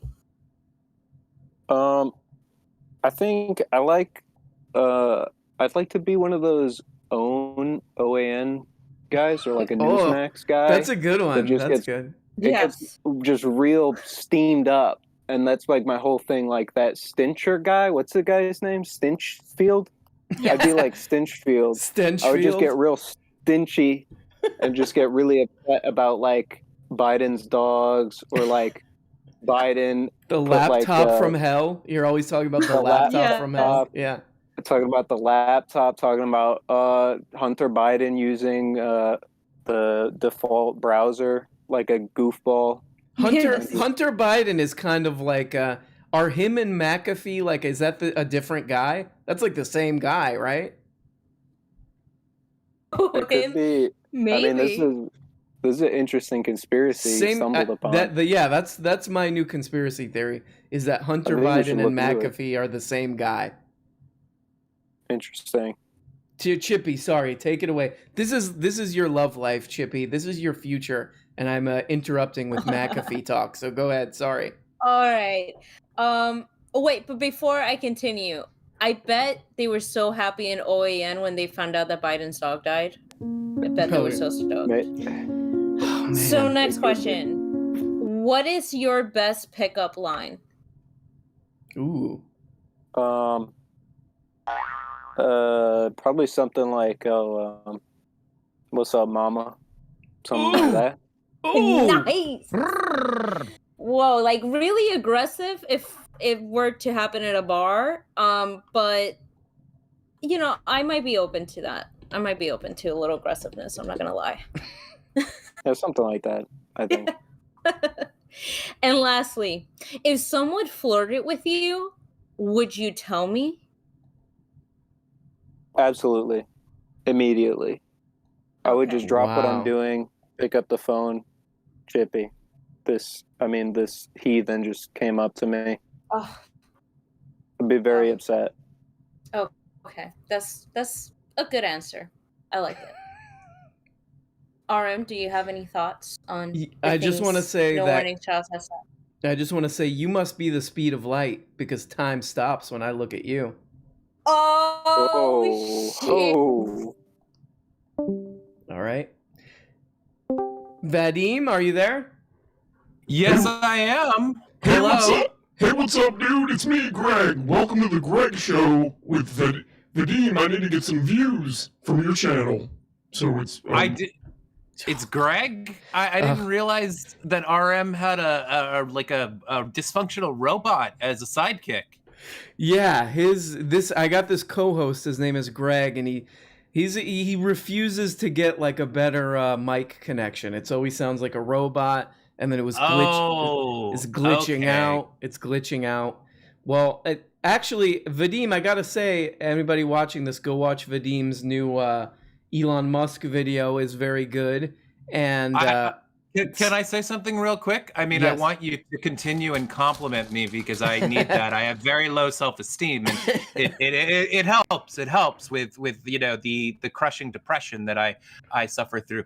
But no. You're RM Brown Mr. Raw Meat himself has a cameo within the video.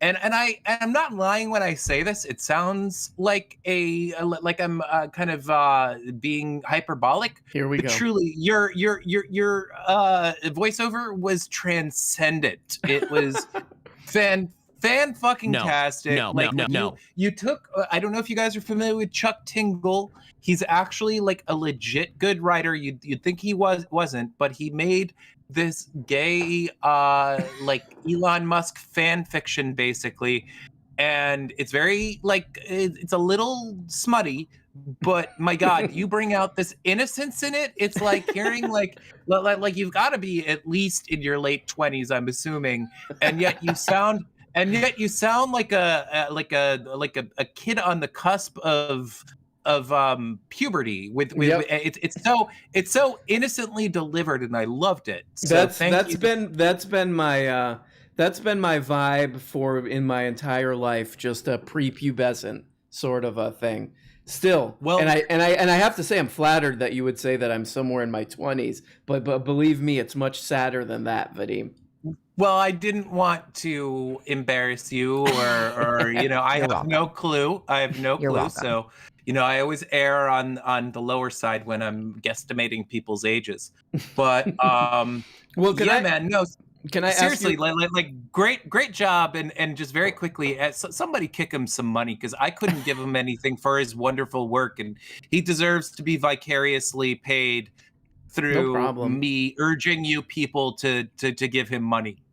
I gotta say really quickly on that note from QW, thank you so much, QW. Sam Cedar you might have something to weigh in on this, Vadim. Sam Cedar being Trojan horsed into Stephen Cornchowder's show sort of reminded me of Greg's outburst on this program, except more coherent.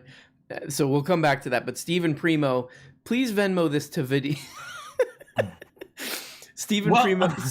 A lot of people do this. I don't know if you've experienced this as a more veteran YouTube content creator, but a lot of people get on this thing and they ask me. It's like a money laundering thing, but lots of people they'll put a super chat and they'll say, "Can you please send this to someone else?" And it's starting to become suspicious at this point. I do have a PayPal, folks, and if you would like to contribute to it, you can go to my channel, which is Hey It's Vadim, or you can look up Creationist Cat and find it that way as well. And I actually, you asked about the whole Stephen. Well, I just posted a video. It's actually more of like a meme video. Yep. You did. You did. I saw the thumbnail. Haven't watched it yet. To full disclosure. Well, within the video, just so you know, because at some point in the chat that Sam Cedar and H3 had after the whole embarrassing debacle that Crowder went through, H3 said something to the effect of, I've challenged people to find a debate in which he debates someone who has less than 1 million subscribers. So not only did I find somebody who had well under 100,000 subscribers who debated him, but I found people, and there were more that I did not include, but I found someone who had 3,700 subscribers. I found somebody who had under 3,000 subscribers, and I found someone who literally has 99 subscribers. It's a scam. He's a scam artist. I mean, he's a guy who wanted to do. A lot of right wingers have said this, that they wanted to make right wing memes. They want to be the right wing memester. And he's trying to do that, and he does the little carnival trick of the ask me anything, or the what is it change my mind, that became an actual meme and stuff like that. And he walked into a trap. Like it all crescendoed, it all culminated in him getting trapped, and it's a perfect meme, I think. Well, I agree, and who I actually think he is sort of Can you hear me? Yep, got you. Okay, cool. You know who I think he actually desperately wants to be and has semi-modeled his career as? Who? Sacha Baron Cohen. Yeah. If you look at a lot of his material, it's like these videos where he is assuming a character, but it's an incredibly like the thing about the genius about Sacha Baron Cohen with his like, you know, kind of stuff in the vein of Bruno and all those characters. And oh my God, what's the big one? What's the big one that Borat.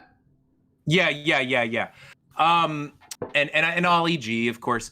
All those characters are characters that are so extreme yet just believable enough that people who encounter him could you know, like not think it's a total joke. Well, yeah, because he's actually a smart guy. Like when Steven Crowder does it, there's no nuance to it. It's like, it's sort of like when a little kid goes into his dad's like a closet and puts on he's like, I'm an adult now. It's basically that, you know?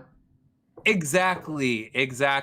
And you know what? It's funny because it's like there are some things about Crowder that he has as a performer. Some people will like fight me on this, but I think that, like, I don't know, he understands vaguely comic timing.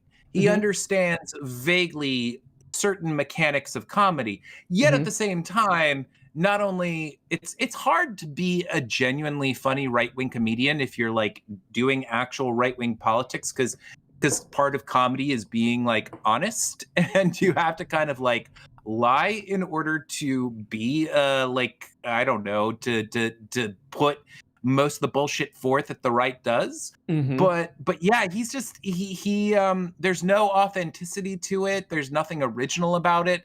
And he sucks. He sucks big old balls. But yeah, I wanted to step in. What? We actually, I don't know if you saw this, but somebody sent a thing. Yeah, I think it was, well, maybe Monday. I was doing a live stream, and I don't know where this came from. I don't remember how this came up, but we came up with a thing called Crowder. Oh, it was a guy in Discord. Damn it, what's his name? I'm blanking on his name. Somebody in chat put it, but somebody came up with this thing, Crowder's Law, which is basically the stupider the content, the bigger the audience. And and I think that I mean, the production quality to his show is probably part of it, that it's pretty well produced, and they pay, you know, they have like real like people operating like a real live show, and they have a good set. So I think that like adds an air of legitimacy to a casual viewers and stuff like this. Well, that's maybe the top layer. That's the icing of it. The scarier stuff is below, I think. Yeah, that's part of it. I have a theory as to why folks like him and let's say others are super popular. Would you like to hear it? Lukov. Sorry. Okay, before you say Lukov, yes, Lukov. All praises due to Lukov, who came up with Crowder's Law. Yes, Vadim, go ahead. I'm sorry. So no worries. So I think that it's like this. You know, when remember God's Not Dead, that really awful Christian film that starred Kevin Sorbo and whatnot. Now that was a surprise hit. It made over $100 million. And the reason why it made so much money was because it was literally, or close to literally, I could be wrong. Maybe there was something else that didn't like break through, but it was one of the first Christian films that had a wide release that also looked like it was made on a high budget. And so there's all this hunger from various like cliques within the world of types of entertainment that they don't get in, because even though that, like, let's say, like, you know, things like The Daily Show or just common stuff that is broadcast on TV and the movies, even though that stuff isn't like super duper left wing, it's not like, you know, it's like communist propaganda or anything like that. It still caters to a mostly left-wing sensibility.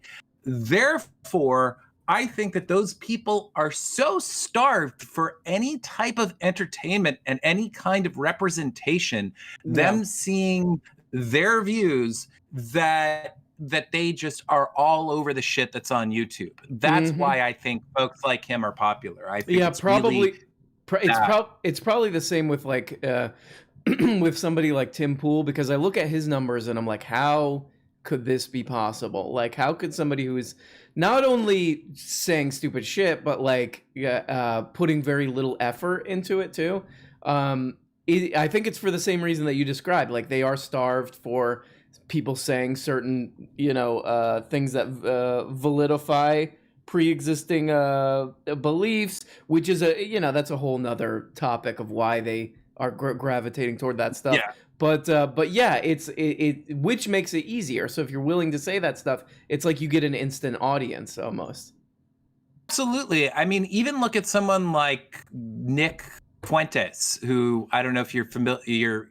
Like, I'm sure you are, but maybe you're for your audience. If you don't know who he is, he's like this shithead alt-right dude. He was literally at the what was it? The Virginia, was it Virginia? The Unite the Right, the Tiki Torch rally, where someone, that woman, Heather Heyer, was murdered and whatnot. He's one of these YouTube Nazis, this guy. Yeah, and he's been kicked off of YouTube, yet he's perpetually on YouTube because people re-upload his shit and whatnot. And he still, like, he makes a shit, like, he makes bank because he like broadcasts from places like, I think, DLive and whatnot. And my point is that if there were like 200, 300 Nick Fuenteses out there, he would be making like ass, but there aren't. He's like one of the only like really popular people who are doing what he does. Therefore, all that money gets funneled to him. So he's one of the guys willing to say that stuff. So people are like, oh, there's the guy who's willing to say it. Yeah, pretty weird. Pretty weird creep. I mean, honestly, I don't think he's just willing. I think it's truly like he's a true believer.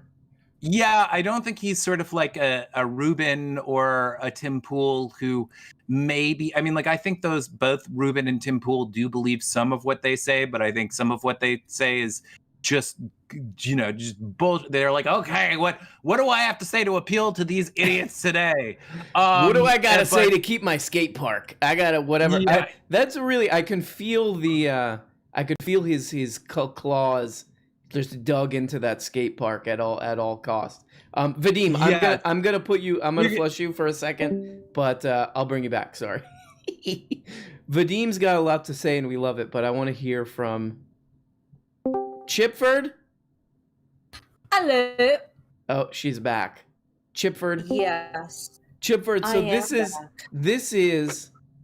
this really is, I would say, a huge thing for one person, because like in my dating life, it's usually just like, whatever. Like you kind of fall into it. You're like, oh, I met this person. It's like a friend of a friend. Or, I met someone on Bumble, whatever. But this is, you have a bunch of people competing for you in front of a large audience. This is, how are you feeling about this? Are you getting a huge ego over this? Do you think you're some kind of a queen now? What's going on in your twisted brain? No, I would say I feel kind of like a queen, and I feel like I have expressed that on the Toilet thread. Yeah, I am though scared of flushing somebody because I kind of like having all of them. Yeah, I bet you do. I bet you do. You're pretty sick. Before we move on, I gotta read something. Zero, thank you so much. Give this money back to Vadim. You know what they're doing? They're doing these weird scams in the with the super chats. They're all like sending them back. It's like some kind of a money laundering thing. Shenanigans. Oh, Jesus. Please Venmo this to MK. Okay, I will. Please send this to Shenanigans. Says head for Hydra. Send this to Shenanigans. Pian is right now doing bets on the Toilet. I think he's a bookkeeper, so I wouldn't be surprised that is what's going on. Oh, conspiracy. Yeah, guys, place your bets. I'll reveal in a second who I think it's going to be. Please send this to Saint Shenanigans and then they'll send half to MK Ultra, and she'll send 1/8 back to you. Perfect. See, this is the kind of crap that they're getting involved with. And Shenanigans then says, send this to Head for Hydra, but also send him a passive-aggressive note alongside it. Then Bart says, could you please Venmo this to Greg? Because he wanted to join the Mug Club of Steven Crowder. And then Jeremy, Oh, Lord. and then Jeremy says, don't Venmo this to Greg. So, this is this is what we got going on in the show. This show is a little bit of a mess, right? Like if you watch like one of these guys like Matt Binder's show, he's like got his little story organized and all this stuff, and he's going to impart some info. This is more just chaos. We got a woman who's absolutely. We got a nice young lady who's using this program to do pervert stuff and send pervert gifts to guys in the public chat. But it's fine. But Chippy, we got a guy in here now, Maxwell, but he seems to be Maxwell. Yes. Woo! Hey, how's it going? It's Maxwell. What's up, my boy? What's up, my boy? Oh no, Greg. Hey. Greg's. I gotta say, Chippy, Greg's super jealous, and I keep having to cut his mic. But go ahead. It's okay. I'd be jealous of me too. Ooh, I like. Oh, he's That's coming in with a little confidence I can go by. He's coming in with a little swag. He's coming in with a little swag. I like this. Is coming from the guy in the $10,000 suit, by the way, in his penthouse suite. All right, I'm at the MGM Grand doing this. So weird. All right. Weird. Well, first question, because I am bilingual, I am wondering if you are bilingual, Maxwell. Are there any other languages? I actually am bilingual. Okay, I Let's hear speak English. I'm fluent in Spanish. Hola, ¿cómo estás? And for my lover's parents, hola, ¿cómo está? Formal conjugation. Oh, muy bien. Wow. What do you think, Chippy? Muy bien or muy mal? No, muy bien. That was incredible. Whoa, boy. You get extra moist. I'm really fit, Chippy. I'm starting to feel like that you're just gonna have like 6 boyfriends. I think because so you like too. all these dudes. I think I'm gonna become like a Mormon, but like a progressive. Because only the guys get to keep multiple wives, so I'll be like a progressive Mormon. You'll be you'll be a more man, like because you'll have more men. Incredible wordplay. If you could have 3 wishes, what would they be, Maxwell? Well, first, I wish for a different question. Honestly, I mean, what are you, a genie? Like, I'm getting other questions like, would you believe in love at first sight? Do you, what do you look for in a woman? And I get, what are my 3 wishes? Well, first, I'm gonna be honest here. If the way this show is ran has anything to do with how our relationship's gonna go, we've got a huge problem. All right. Oh my god. Hey, come on, bro. Come on, dude. I've been waiting over there in the Toilerette Circus for the last hour and a half, listening to people babble, man. I know I'm the winner here. Let's get this show on the road. Oh my god. No, Chippy, you hear this? You hear this? Yeah. No. Yeah. Boy. Okay. I only have one last question, Maxwell. Sure. If someone flirted with you, would you tell me? Well, I'm gonna be honest. No, I wouldn't. I get flirted with way too much. That's something we're gonna have to get past. All right, you gotta trust me. I'm not gonna give you I'd tell you immediately. I'm gonna give you an honest answer. Okay, it's gonna happen, but I am loyal to you. My heart is only for you. All right, this is. Okay, I'm not here to lie. That's a mix. Right. That sounds like a mix. Like Chippy's got mixed feelings about that because he kind of spun it. He spun it in a positive way at the end there. Yeah, I feel like he's pulling like no. Is it like grifters do that sometimes, where it's like they say something really fucked up but manage to make it toilets. Like say it in a way where you're like, wait a minute, I kind of agree. Change my mind is kind of like that. Something to think about. Something to think about for Chippy. That's man, I don't know. I feel like he was getting close there, but that might be he's got pretty tough competition. Marx is my god. Marx is my god. Marx is my god. The problem with Karl Marx is that that beard though. Yeah, he did have a beard. That beard though. Okay.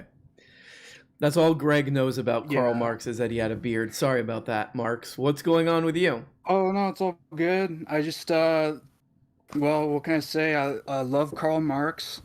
Think he was great. I love his work. Okay. I read Capital every day. Keep it by my bed. You do. And I what pray about to him Engels? every day. So just Marx or Engels too? Um, Engels getting no I'm down love? with Engels. All right. Okay. No, there's a lot of other good Marxists. Okay. But Karl Marx, he's the toilets. He's the real deal. He was Yeah, the if first you- guy. It's like, look, there's a lot of good Marxists, but I'm gonna go with the namesake of the thing. The guy who's the namesake of the thing. That's my shit right there, right? Yeah. That's what you're saying. He's the father of it all. that And makes I sense. was gonna say too. I will say, Chippy, if you want, I can be the dialectic to your materialism, and we can fall in love together under communism and work to bring about a communist state, if you would like. Very good. Very good. You want to do a class struggle with Chippy? Yeah. All That would right. be like our goal. We'll work together. Okay. I like this. Do you have any I'm trying to think, but I'm too much of a stupid idiot. Are there any good Marxist puns we could use that are like could be a pickup line or something? I want to be the dialectic to your materialism. I think that's pretty good. But what else? There's got to be one that's like more literal. How about this? I want to seize the means of your production. That's a good one. I don't know. I really like, this is kind of different, but it's like an insult where it's like, gee, if Dave Rubin, hates communism so much, like he sure does love getting publicly owned. That's a good one. That's a good one. I feel people have been doing that for Crowder lately too. Well, Yeah. Marx has got, so you're reading Capital every day. What do you have to say to these people? They're like, I don't know. His name's got an X in it. He had that beard. I don't know. I'm a little scared. I don't want to read this stuff. It's bad, What do you have to say to that? Yeah, well, I think he's a great guy. I love him. Okay. And I would say, you just have to look at the trees and look at the world around you, and you'll realize that really Karl Marx is God. All right. Very good. Should we call the Nashville Recreational Society or whatever it is again? I think we've bothered them enough, right? Poor Landriel, they're building a NASCAR stadium in his backyard, and we've been calling them and annoying them, leaving them annoying messages. By the way, I live in Texas, everybody, and my power went out today. Texas, they've decided to, our power's not gonna be connected to the rest of the grid because of the free market or whatever, and now our power goes out at random. I was getting text messages that were like, it'll be back on at 7 p.m. We mean 8. Actually, now it's 9. Like literally getting messages like that today. So there it goes. That's what happens when you're like, we need to get away from all this pesky regulation of working electricity. Somebody wrote, Jane, DAT's Capital. DAT's Capital. I like that. That would be a good, I see that in No Limit, like a No Limit album cover, all diamond text, diamond Photoshop text, DAT's Capital. Dad ass Capital, hell yeah. To protest illegal okay, somebody's going on and on about RM, free my man Patrick by getting him on a Toilerette Talk. It's 4 a.m. in the UK. Patrick? Oh God. Yeah, these people who are up. Oh, Patrick. Okay. Patrick, are you there? Patrick? Hello. Hey, mate. Hello. How are you? I'm good. How are you? Pretty good. Okay, so I'm gonna get Chippy in here, but before I do, have you heard kind of what's been going on with Chippy and her whole situation so far? I've heard this. Yeah. Are you still, because look, it sounds like she's a little bit all over the place. She's a little bit of a pervert. Are you still interested based on the show so far? I am, and I think she has been slightly bamboozled by the guys. Exactly. You've been bamboozled. Chippy, are you there? Yes. Okay, go, Chippy. Yes, I am here, mate. Yeah. All right, mate. Patrick has that accent, so let's not go doing our horrible versions of how he actually. I just faked this. I sound like a Cockney geezer most of the time. Chippy, do you have some questions you would like to ask this very clearly very kind person who's going to put up with your bullcrap for a while? What do you have to say to him? So my first question for Patrick is, what song best describes your life? That's a Wonderwall. good question. Bro, racist, dude. I'm Just sorry, assuming sorry. because he's British. Patrick, you don't deserve all this stuff. These are just like easy Steven Crowder level jokes, so I take it all back and I'm sorry. Go ahead. I feel like my entire personality has been boiled down to the British guy. Exactly. It's disgusting. To quote the great Richard Wolff. Disgusting. It's disgusting. Sorry. Yeah. I don't know if a song would describe my life accurately, but my sort of go-to song is Affirmation by Savage Garden, because it's, pretty uplifting. Oh, that's a good one. Chippy, that's cute. I like this already. I know, me too. Okay, what is your best pickup line? The worst question. I don't really have one. I think they're a little bit How about cliche this? and cheesy. How about this? I don't have a library card, but can I check you out? Oh no! That is good. That is good. Oh man. And lastly, in Patrick, this one is very important. If someone flirted with you, would you tell me? Oh, of course. I'd be so surprised. I'd tell you straight away. Oh my god. Would you Oh be like, my oh my god. god? He would be like, the darnest thing happened to me. Somebody flirted with me. Can you believe it? Oh my! That's exactly what That is such a sweet answer, Chippy. This was the concern that Patrick was just gonna sweep this thing, and it's looking like he's gonna gonna sweep it.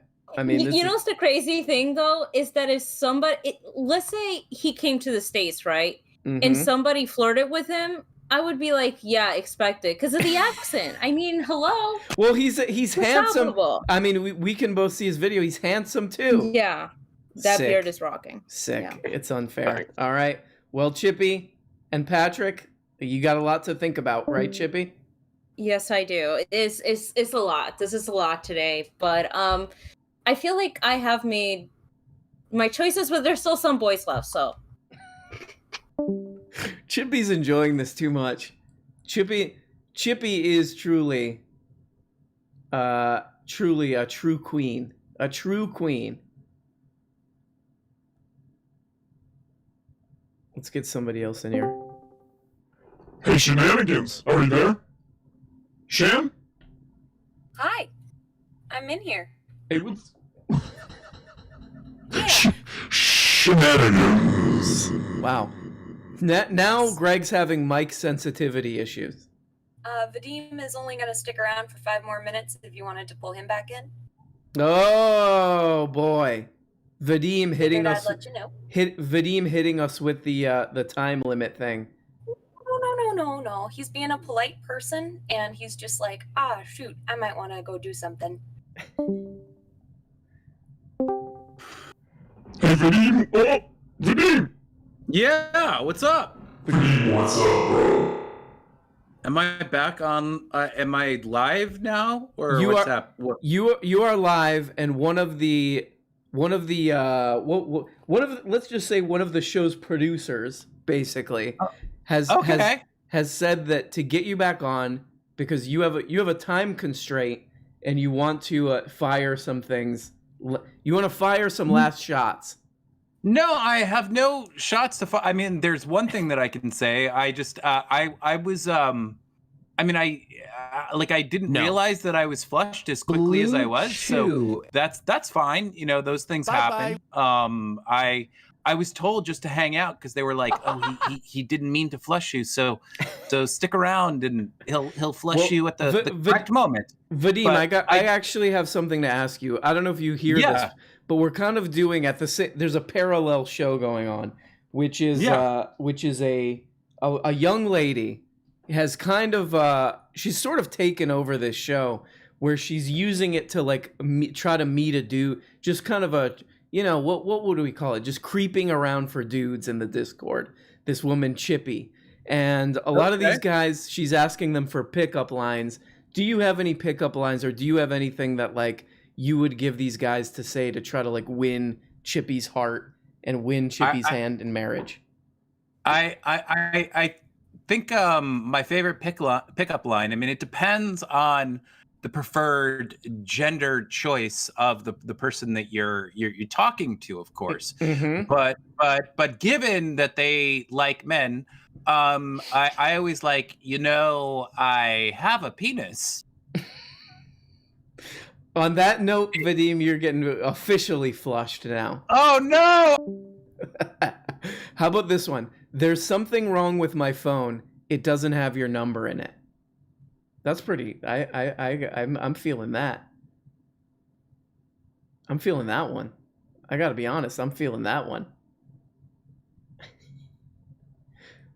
Oh, we gotta get the Deacons in there too at some point. Big Baby Zeus? Hey, Big Baby Zeus. I'm here. Big Baby Zeus. What up? Hey, what's up, dude? That's my boy right there. What is that? Hey, man. What now is we're that? friends. We know each other. Oh, we go okay. back, so he's just saying what up. How you been? It's crazy out here, man. Just living in the muscular class. You know how it be. Love you. Oh, now it's Yeah, fun. man. Well, Big Baby Zeus, nice to talk to you. How are you doing? What's going on? And what do you got to share with us with me and us? I'm just chilling here. I'm in Australia right now. That is where I'm watching from.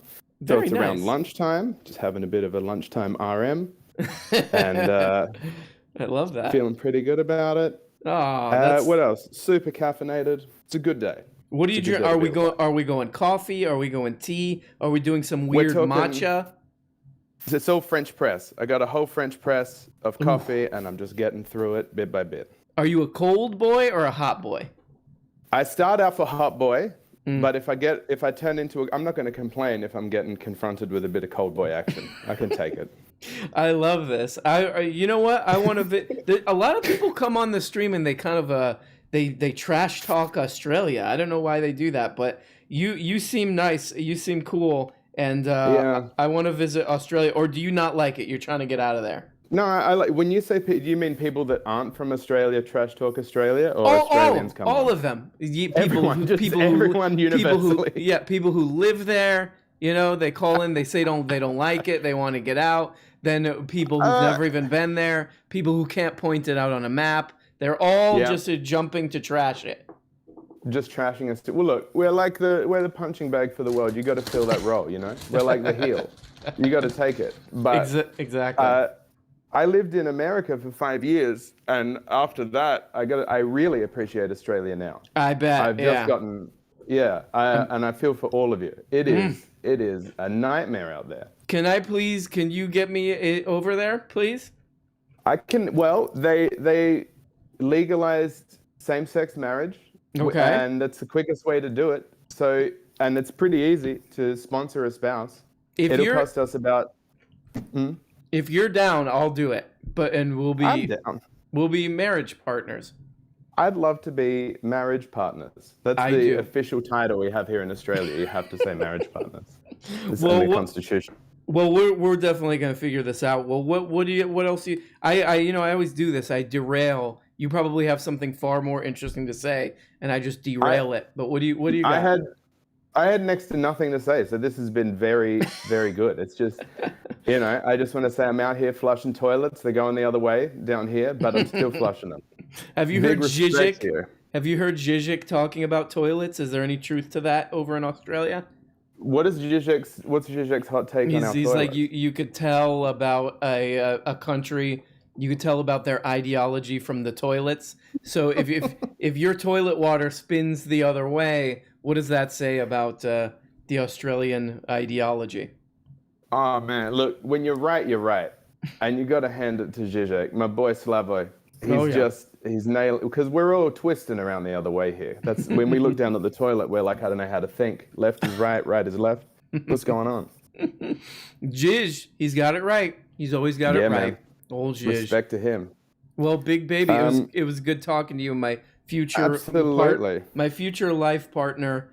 I really appreciate you, and yeah, you got to go back to work, or what's the deal? You're taking a little break, and then what are you gonna do now? Well, I have very, very little work, and I work from home, and I use the word work so liberally. So I guess I'm just going to be looking up what it takes to sponsor a partner and get them to Australia for the rest of the day. You look at your schedule for the day. You're like, okay, 9 a.m. Look around for 1 hour. 10 a.m. To have a snack. 12 p.m. Oh, now I got to take a nap. Like that's right, yeah. well, it's approaching 1 p.m., which is my hydration time. So that's my time to drink a cup of water, just 1 cup. Don't want to get too crazy. I'm glad you're not in the toilet, Big Baby Zeus, because I feel like you might sweep it too, because you seem like a charming guy. But I will talk to you. You have a good rest of your day. Absolutely. Your quote work unquote day, and please call back soon. Okay. Oh, thank you. Love your work. You are the best. You kill it. I love your work. I'll talk to you later. All right. Good guy there. Again, we're talking very attractive accent. He might sweep it just like Patrick. Speaking of which, Chipford? Yeah. So there's no chance that your mom's going to get on the stream. My mom, when I tell you she is comatose, she is comatose. Oh my God. I found out my mom was taking, what's that stuff? Ambien. And just like, I was like, Mom, maybe you shouldn't take that. And then I went home, for, I can't remember what it was, like Christmas or something. I went to go visit her, and she was basically sleepwalking half the time on Ambien. I was like, God. Maybe this is a bad idea. What are you doing? Yeah, I kind of agree with that take. And your mom's passed out right now. Yeah, she's passed out, but I maybe had an idea. I had an idea that I'll tell you about later of how we can add her in. So don't worry. Okay, well look, maybe this will be the final Toilerette competitor of the night. Is it? No, there's 2 of them. Oh, there's 2 left. Okay. Yeah, 2 James for you. The comedian. So we got a very important guest here. This is another. This is a high level. This is a high level guy, right, Chippy? Hell yeah! It's the comedian, ladies and gentlemen. What up? Introducing the comedian. Greg. Jesus. Greg, do you like the comedian? Do you approve of the comedian? I think yeah, we're cool. There's that guy from Indochina with that accent. Oh God. Oh God. Okay. He's getting into the racial comedy. He's getting into the Stevie Crowder verse that I don't support. One of the best YouTube channels. You guys need to back off Steve. Okay, all right. Bye, Greg. Got it. I cut him off. Go ahead, Chippy. Okay. So let's say that a kid comes up to you and kicks you in the chin. What do you do? In the chin or the shin? Wait. The chin. Wait. Like your foot. Oh, okay. Hold on, Chippy. Foot shin, right? Am I describing that? The shit. Right? The shit. Yeah. Yeah, it's fine, Chippy. S-H-I-N. S-H-I-N. We're not gonna go ahead. Go ahead, Chippy. I already So- said it. Okay. Yeah, if a kid came up to me and kicked me in my shin, I don't know. I'd see if his parent or his or her parent was around and be like, "Hey, control your kid." But I just let it. How bad can that really hurt? I don't know. I would just let it be and just kind of move on. Certainly wouldn't throw rocks at the kid. Oh, do you remember Like some other which guy? people. You remember which guy said that, Chippy? That was Battle Bong. Oh, Battle. And Very from what I remember, Battle Bong was one of your. He was a pretty high up choice, and now I think he kind of shot himself. He shot himself in the shin with that one. Am I right? Yeah. He really hit himself with a rock in the shin on that one. But anyway, Yes. I think we got a good answer from the comedian on that one. That's a very measured. I like that. Very good. Let's get deep. So, do you believe in love at first sight? Yeah, I think I do.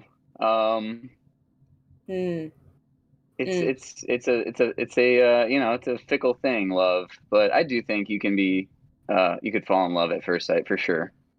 Aww. What do you think, RM? I think that's so cute. That's really nice. That's really good. I'm melting on this one. You're melting. I'm melting on And this lastly, and this one is Okay. key because of the conversation you and RM had on Monday. Oh, okay. If someone Trader Joe's? flirted with you, would you tell Oh yeah, 100%, 1,000%. Yeah. Okay. I'm pretty loyal to a T when I'm in a relationship, and I think that's a no-go. Wait a second, Chippy. We got a problem here. There's a guy in the chat who's saying that this is a fake comedian and that somebody's just stolen his identity. Oh, He you know says- what? I know this guy. This is funny because, I remember this guy in the chat from like weeks and weeks ago. He's like, I'm the Sick. real comedian. He's got like one different number than my username on Discord. Oh I don't know. boy. Yeah, this is sort of like the Spider-Man pointing at himself thing right now. Yes. Yeah, multiple But, Spider-Men. And do you have any more questions from Chippy? Because I think that's pretty good so far. No, I think that's pretty good. And just in case, there is one more boy left, and then that's it.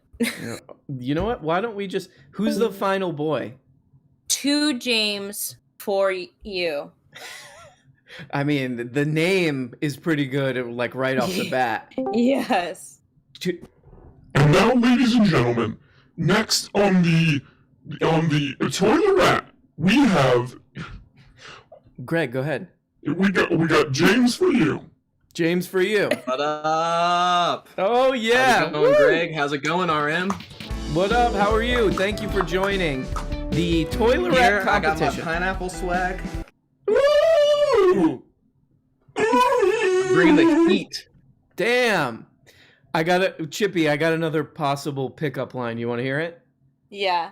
Are you a 90-degree angle? Because you looking right. So if anybody wants to try that, go ahead. But anyway, Chippy, Chippy, please commence with the toilet. All right. What song best describes your life? That's a tough one. It's a tough one. I'm probably gonna go with it's a little song called Dramamine by Modest Mouse. Weird. It's really chill. I'm really chill. It's very Is that the where all Go with the flow. oh right no where all is that No. It's No.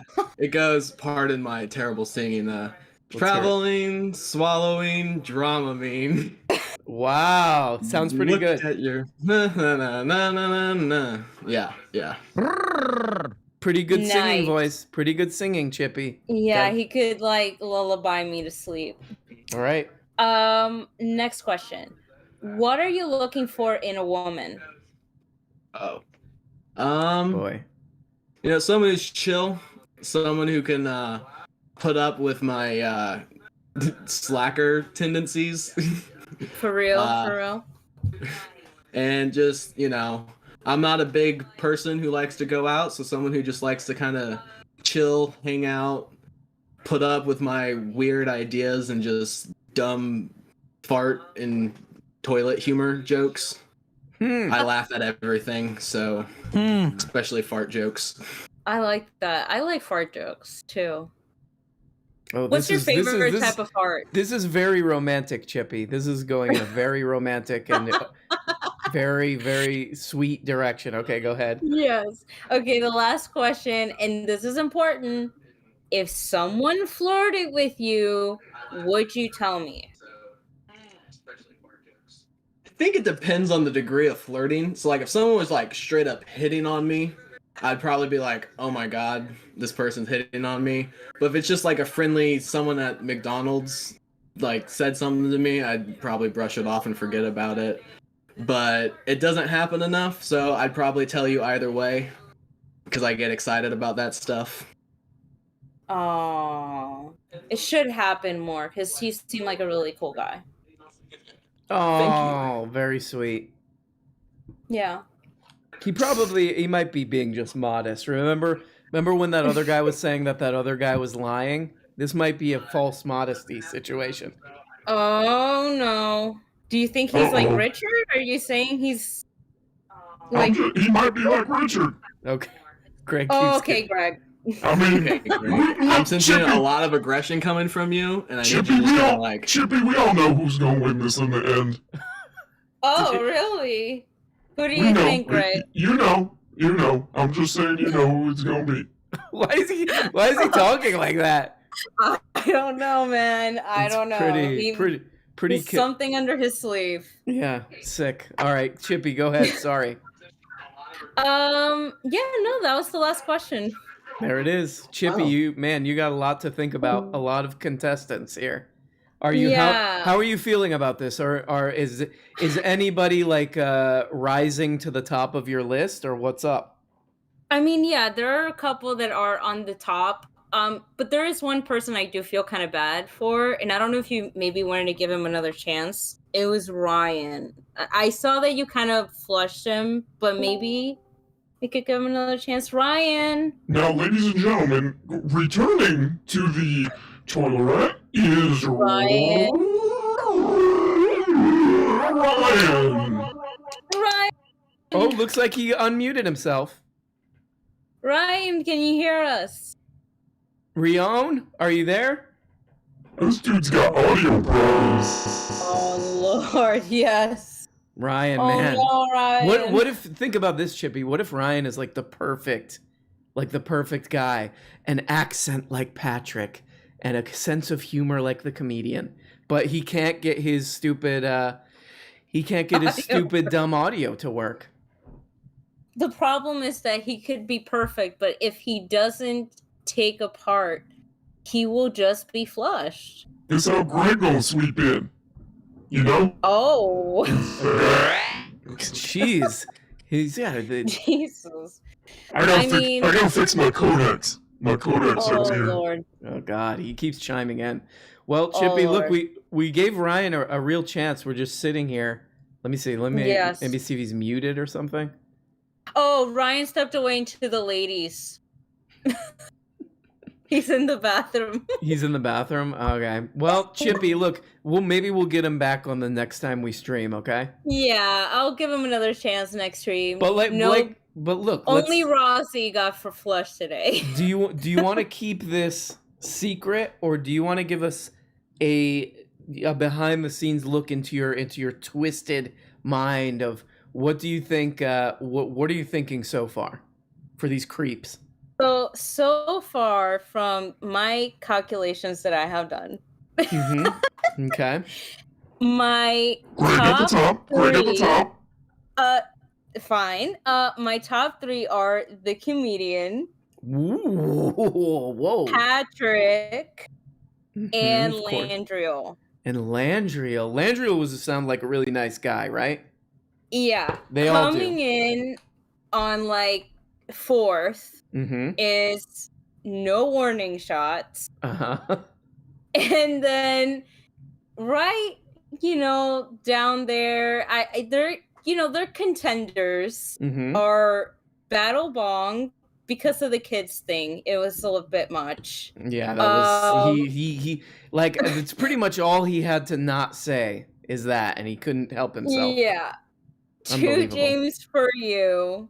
Mm-hmm. And Maxwell. Oh, and then I apologize for Richard Nixon got to is Oh, you down didn't there. even put him in the top 3.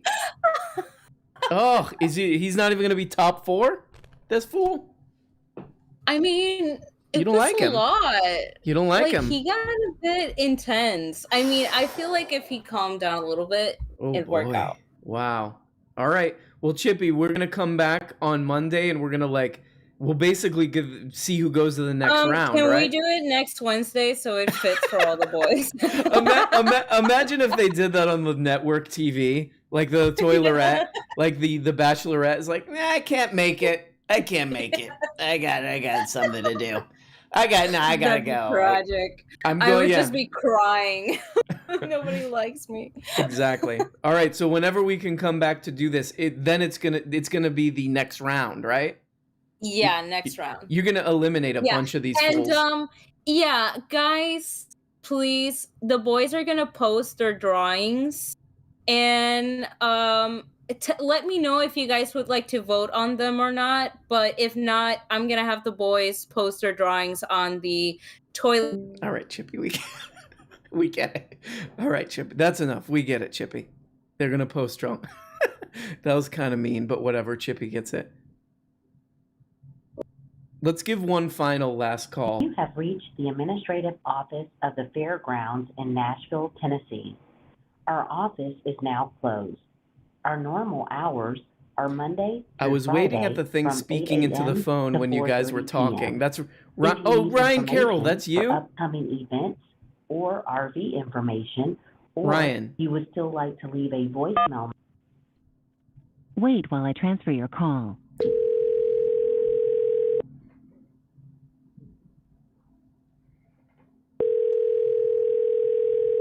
Ryan, we tried, Ryan, multiple times, and you never got on Discord.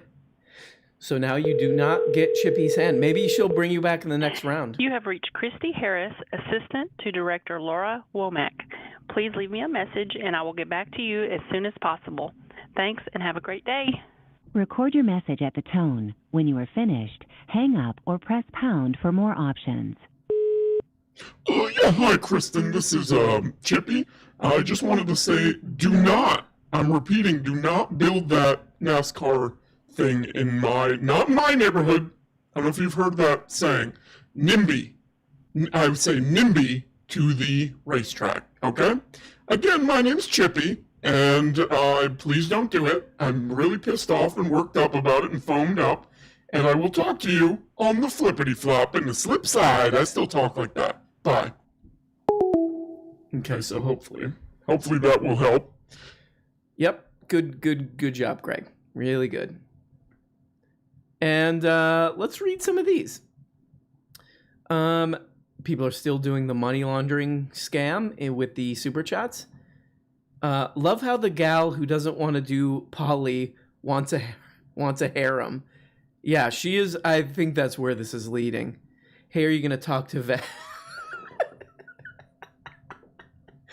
I gotta hand it to Shenanigans for using the super chats to get through urgent messages. Are you gonna talk to Vadim again? Is he still around? Because I kind of flushed him mid-sentence. Now he bailed. Squid for Hire, $2. 2 James, thank you. That poor guy Ryan Carroll. Let me see. Ryan?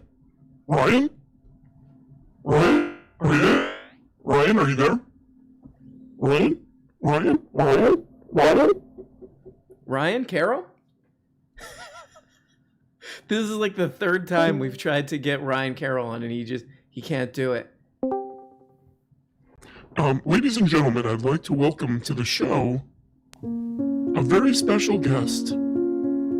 Someone who, he's really done a lot for this community. Ladies and gentlemen, I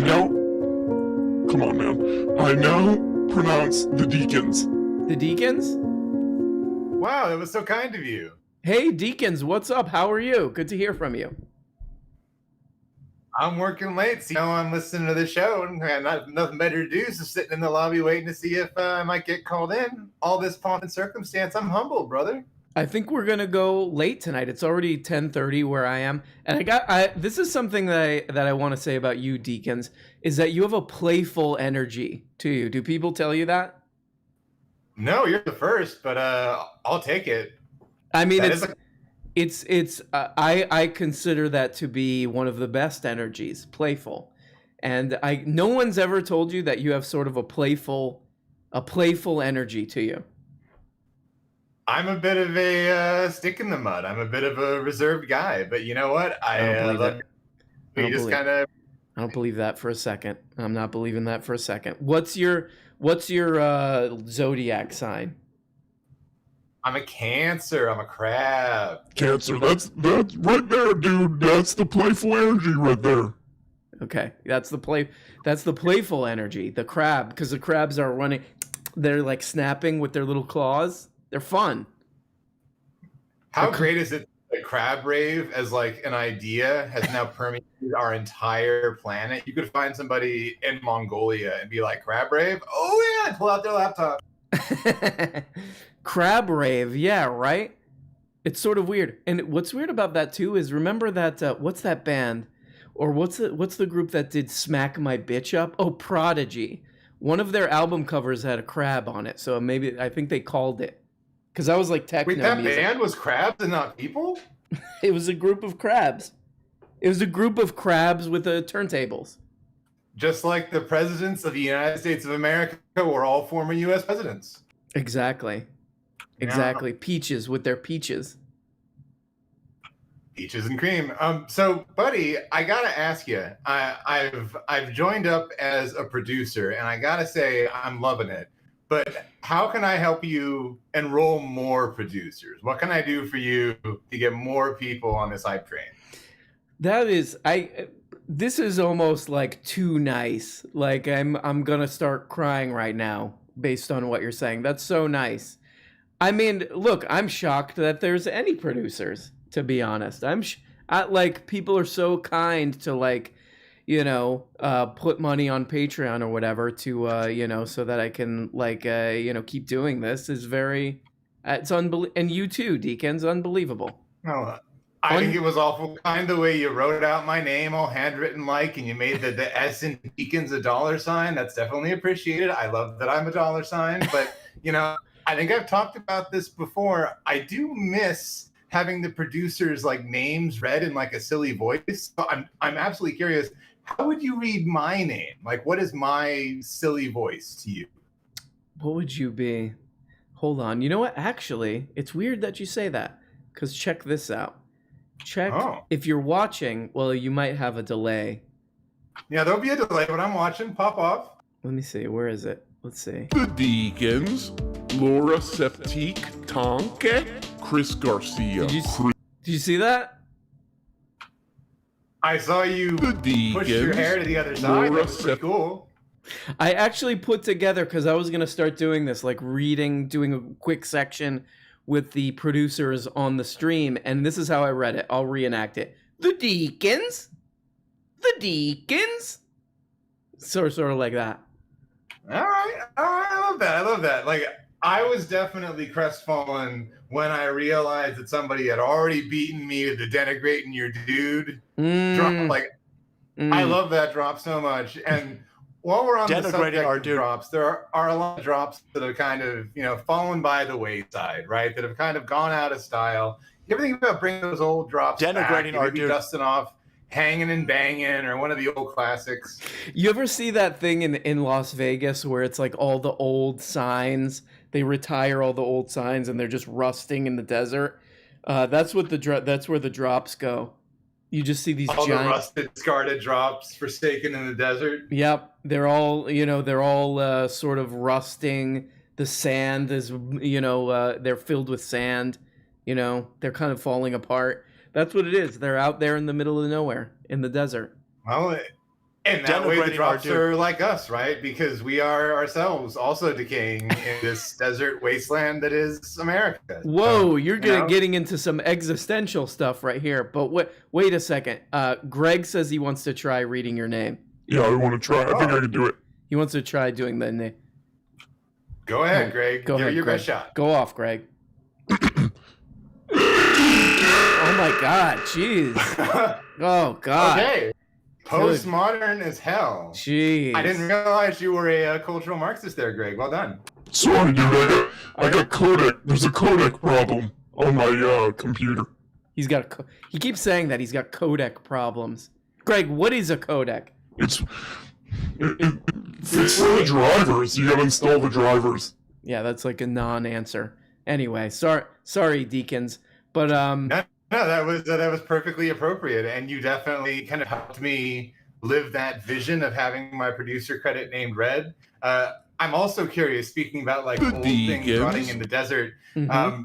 all of your old videos, which I adore, but are sadly missing drops. Have you ever considered like a director's cut where you go back and like grab an old Abby Shapiro video and throw in a few Adam Carolla mating calls? Because I would watch it and I would give it a like and I would leave at least one comment. that'll be my version of the Snyder cut. Is just like it's just the same. It's just me droning on about God knows what in some old video, but then you hear like toilets, make pee-pee, like all over the. You can't even hear what the video's about. I like that. I think that's a good idea. I think your analytics prove you could pretty much put on whatever video you want, but there better fucking be dropping it, okay? Don't leave the drops or we riot. It's been made very clear to me that if there's no drops, nobody's watching. Yeah, we're actively thumbs downing those videos to teach you a lesson. Well, Deacons, thank you so much.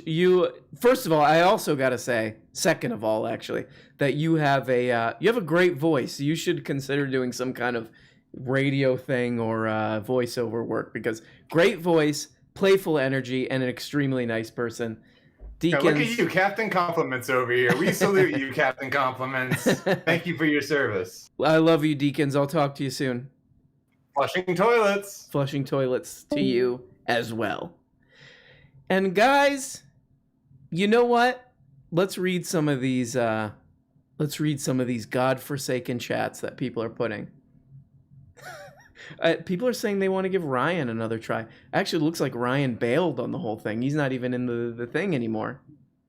He's not even in the thing anymore, guys. Somebody's in the cancel corner. What did they do?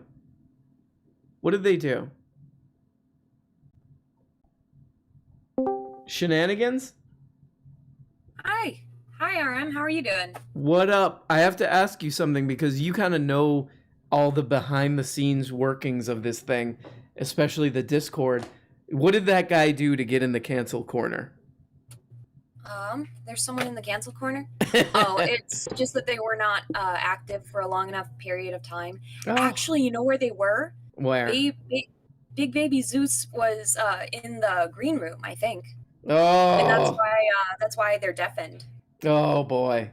Is Vadim all pissed off and worked up that I flushed him? I don't know. No.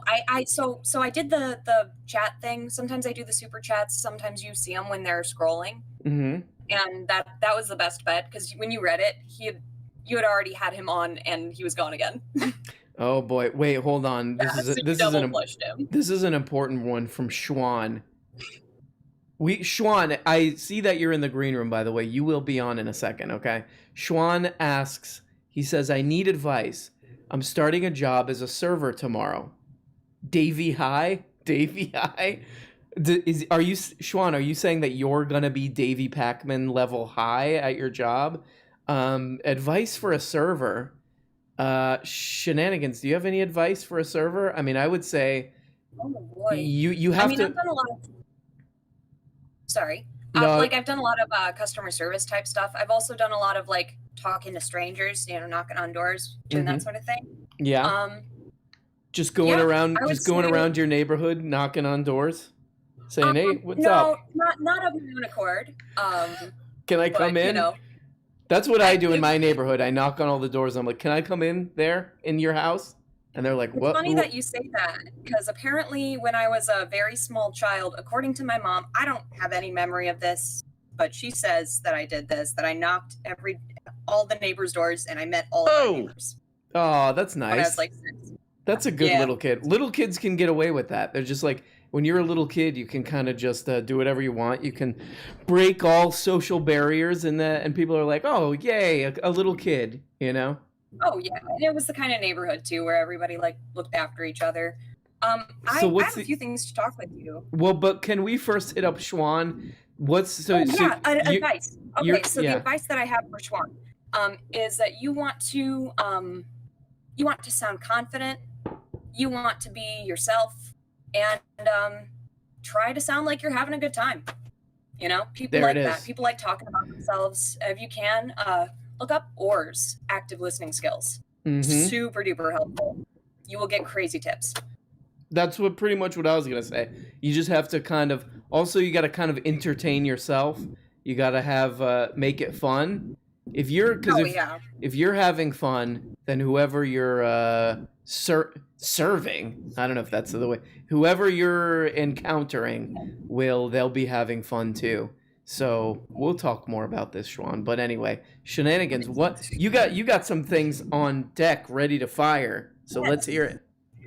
Yeah, so I got to visit my mom. I sort of visited my mom on a whim. But I was talking to her. My mom's an artist. She took me to craft shows all the while I was growing up. She's a wonderful person. Kindest heart. You know, you say I'm the most earnest person in the server. She's the most earnest person in the goddamn world. Oh my God. Do you think she'll ever come on the show? Oh my goodness. I could talk to her about that. She's her a on. substance abuse counselor professionally. Oh my God. I don't know if that's something you'd be interested in talking about, like Of mental health course. issues. Get her on. Nice. Yeah, I can get my mom to call in, probably. I got her to caucus for Bernie Sanders. She said, I'm not sure if I agree with everything that he believes, but I trust you. And I Aw. believe in you. Very nice. I know. It was awesome. But she was saying, like, I'm not a real artist or something. And she also was thinking about these other things. You know, she has so many ideas because she also has ADHD. When you have ADHD, you're going to be better at brainstorming, just at firing out ideas, right? Yeah. However, your ability, and you know this, you understand this deeply, like your ability to sift through those and pick which ones are better or worse is Mhm. no better than the average person Oh yeah. necessarily. Oh yeah. Yeah. So I was like, oh shoot, she needs a sketchbook. She needs a book that she doesn't have to follow any rules in. And she just, and she's like, well, sounds like an assignment. It's not an assignment. Don't think of it like that, Mm-hmm. What do you think of those like assigned reading things, right? Did that make you hate reading for like a solid day? Yeah, it's always if it's some forced thing, it makes you want to do it less, especially if it's something uninteresting. But yeah. I have to say, Yeah, this caught my eye. Just a little more advice to people are firing advice at Schwan, and this is absolutely true if you're working in the service industry, especially at a restaurant. The training period of a job is the worst part, but as long as you find your groove, it'll be a good time. That's absolutely true. When you're doing that training stuff, and maybe like the first couple days is just like always a nightmare. But then you get through it after a couple weeks, and you're like, you forget all about it. That's pretty much it. And then you kind of know what you're doing. Exactly. And you don't have to ask.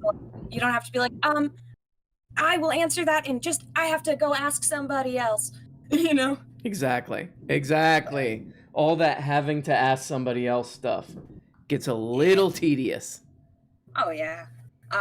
So we just when I was hanging out with my mom, though, we just talked about sketching and allowing yourself that creative freedom and stuff.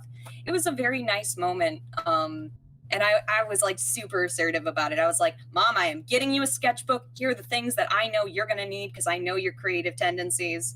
So I got her an X-Acto blade and some Mod Podge too. I also had my first board game night since pandemic. Woo woo! Hell You like yeah. board game nights? What'd you guys play? We played Exploding Kittens, and we played. I'm I'm gonna forget. Cards Against Humanity.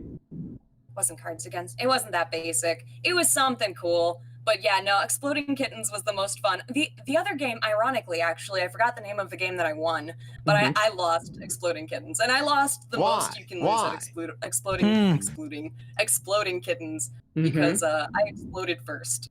Ruined. Oh, I boy. remembered the other game. Cyanide and Happiness, the one where they have the train tracks, Okay. the trolley problem. Oh man, I'm out of the game. I'm out of the game loop. I never heard of that. But if it's fun, I believe you. I'll give it's it. fun. I'll give it Yeah, a chance. You get to argue. You're like, hey, go kill these people on the train track instead of my people on the train track, and like you get to sabotage the other person, or try to make your own side of the track like less appealing to hit. So it's pretty fun. All right, You know the I'll- Side Night Happiness comics, right? Okay, I know that name. That sounds familiar. Sounds familiar, Oh, but it also makes sounds familiar. Also makes me makes me feel very old. But shenanigans, fire us with the last questions. Yes. Yeah, I just think that you refuse to be serious at the Toilets. appropriate times. And I Toilets. think that's awesome. That is the right way to do it. Uh-huh. You have the appropriate amount of reverence generally. Well, tell that to my ex-wife. No, I'm just kidding. Hey, Shit. hey, RM, do you want to hear my favorite pickup line? Yeah, let's hear it. Hey, RM, do you like movies? Yes. Because I'd sure like to watch one with you. Ooh. Shenanigans, well done. Well done. Well done, and I will talk to you later because we gotta get through these final. J-Bone. Hey, man. What up, Bone? What up, Bone? What up? Snuck in on a Wednesday. I got a movie idea for you. Oh my God! Did you wait before you give it? Did you All right. hear this idea of that Willem Dafoe should play McAfee? Who's McAfee? Is that Commissioner Gordon? No, I don't know how people say it. Maybe it's McAfee. The dude who died, he's the guy who did the antivirus stuff. And he was- Oh, the guy, every time I open up my personal laptop, I gotta wait 10 minutes to close the virus protection window before I can get onto Brazers or DaveRubin.com or wherever I go to when I open up my personal laptop. I gotta say, Big Baby Zeus. Hold on. Big hold Baby on. Zeus. Hold on. What's going on with your sound? What is going on with your sound? RM, it'll cost about $160 Australian for a visa that will get you to Australia for our inevitable wedding, and then a further 4,000 each for your citizenship. What in God? I mean, I was feeling it with the 160, and then we go to 4,000. Holy moly! What do you think, J-Bone? That's what that guy gets for going against the Catholics. You get the Spanish Inquisition and the shitty virus software, of course. So you're not a McAfee fan? It's wasted me too much time throughout the years. I don't know. I guess I heard something like Tim Fool was like, "Oh, he left a message with the letter Q and all that." I mean, I don't know. Zero says, okay, yeah, people are correcting me that it's McAfee. Okay, fine, whatever. I say it how I In the want. absent, yeah. I say it In how the I absent want, of- and you say it how you want. Thank you. But Potato. J-Bone, what's that movie idea you have? What's the idea for a movie that you had, dude? Oh yeah, you know George Miller. He's coming out with a remix of Mad Max Beyond Thunderdome. You ever seen that movie? It's one of my favorites. Yeah, starring Tina Turner. Yep. Yeah. She's gonna be recast, and the saxophone player from the Lost Boys is still gonna be there as well. But Master Blaster, it's gonna be Michaela Peterson as Master. Really? RF Blaster and Jordan Peterson as Master. So Michaela's gonna, on her all beef diet, she's gonna carry Jordan around, and Jordan's gonna pontificate. I could see. And we do. I could see Jordan Peterson also in a remake of The Warriors, right? Like he could be the guy with the clinking the bottles together. You know? Oh yeah, I've never seen that movie. I've seen The Wanderers. Oh Wanderers. God. I've never seen The Warriors though. Same. The Wanderers and The Warriors are basically the same movie. They all gather at the center point of the 5 boroughs. So and that the guy gets shot. Exactly. So is that your movie idea, to do a remake of Beyond Thunderdome with Michaela Peterson in it?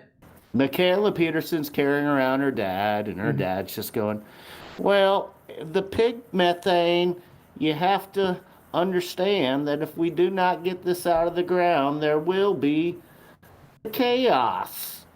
2 men enter. 1 brave, heroic soul leaves.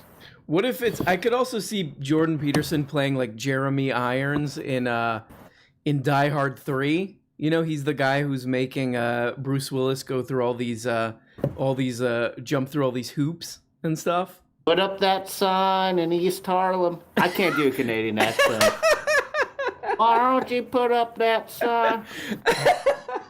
You gotta put on the sign. You gotta put on that sign and walk through. What? There's nothing... When Johnny comes marching home again, we're robbing the banks.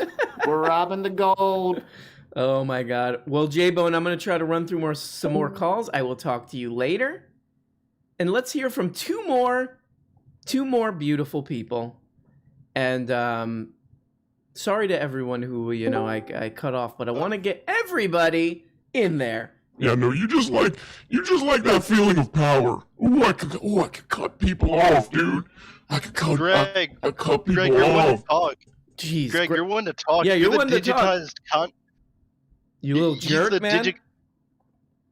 Dude, Greg tried to digitize Cafe. Dude, I did not. You don't say that, dude. Oh, he's going Crowder. He's panicking. He sounds like Megatron, dude. What's Why don't wrong you take off those glasses? You look like a Citizen Kane with those glasses. Hey, are we making... do we have a problem here, Greg? Do we have a problem here, dude? Do we have a problem here, Greg? Well, get me. Back up. Do we have a problem here, Greg? Do we have a problem here, you did not. You did not. Jeez. Schwan, please come back to us. Schwan. Yeah. Oh my I don't God. want them to fight. The battle of the weirdly voiced people. Yeah, they got issues. Well, Schwan, so you're starting a job at a restaurant of some kind. Is that true? Yes, a factory of some sort where they don't sell the pasta in the name. If that makes any sense. They don't sell the pasta in the name. Yeah, I don't want to dox myself too hard. I don't know how many of this chain there are. Well, there used to be one. There used to be one of those here, but it closed down because it was infested with rats. Oh, I'm just kidding. I don't know why I think they closed down because it was on a weird street where nobody could get good parking and stuff. Oh, is it good? That just I've never even eaten there. Like the pizza's really good. They got good nummy nums in there, or what? They got like monster nummy nums. They got garlic bread with the ranch. It's like kind of makes you feel terrible, like sick wise. But the pizza's pretty good. All right, they got okay pizza, and so what kind of pasta they got? They got penne and like rotini and stuff, but they don't have that one. They don't have that one. I think we got like gnocchi. That was pretty good with like a vodka sauce. Gnocchi, more like nyummy. Yum, more like yum. I have, I don't know if you remember, I think I was one of the first people to give this idea of the Batman with Willem Dafoe. Oh, so I see. So now you're coming in to collect royalties. I get it. I see what's up. I got two people here from the first shooting of the Batman, day one. I got a clip of them fighting. Could you hear them? Let's hear. I can't hear it. What the? Get your wait. tech on. Get the tech on point. Toilets. All right. And then the best line. You know how much I sacrificed? And then they just kind of kill each other. Wow, man. So that kind of turmoil is going on behind the scenes. Yeah. Oh it's God. Batman with Willem Dafoe. Oh. I hope everybody could hear it. I think it's funny that they're already shooting it. So they basically took your idea, and they're already just shooting this movie. They That's sick, dude. Paxton. Yeah, he had some strings pulled. He sold some chew off. Blue Chew. He took his disgusting, dirty boner pill money and he's investing it in movies now. It might not be like shown at like regular home theaters. You might have to like get some weird backroom Las Vegas theater to see it. But Schwan, I gotta tell you something. You know how Chippy's been doing this thing where she comes on and she interviews these guys to go on dates with? We created a room called the Toilerette, and she's just we ended it. That segment's over, right? She's still just sitting. She's still just sitting in there with all those guys. Yeah. More power to you, Chipford. More power to you. Benito? Yes, hi, Mr. Brown. What up, Benito? What up, Benito? I hope this call never gets Oh my Benito. goodness. How are you? Hi? Am I on the stream right now? You're on the Greg Show. Hello? Hi, it's Greg. Welcome to the Greg Show, where we talk about issues. We talk about the issues that are really important today, like this horrible thing that's going on right now. Of they're teaching kids in school about slavery or something. I don't know. Okay, Greg, don't get into that stuff. Well, listen, Mr. Greg. I'm not here for you. I'm here for the community. Well, if you want one, you get both. No, Greg, that's not true. Yeah, if they want to talk to you, they gotta talk to me. Okay, that's what we do. Oh wow, sorry, Benito. Oh my goodness. Sorry about that. It's okay, Mr. Brown. I'm very excited. I'm a bit jittery. But I got No, don't. Okay, You said you're jittery. Don't be jittery. I'm glad to not talk to like you. Jittery. I'm jittery. Yeah, I guess I'm just excited. Oh well, I'm excited to talk to you.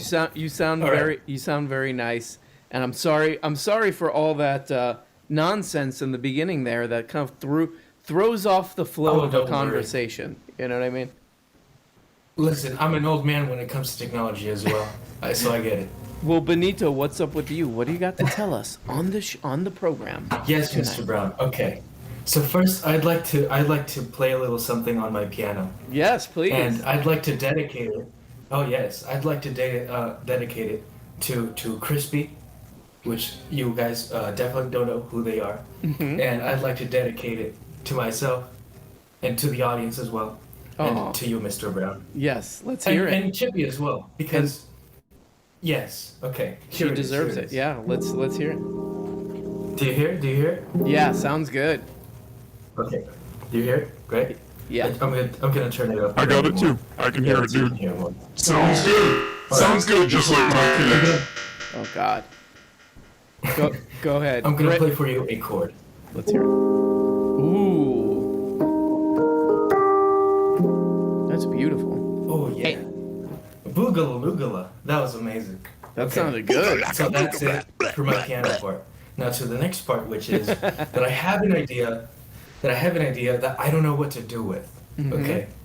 So my idea is to make music, to make a beautiful song that will rejoice the people, right?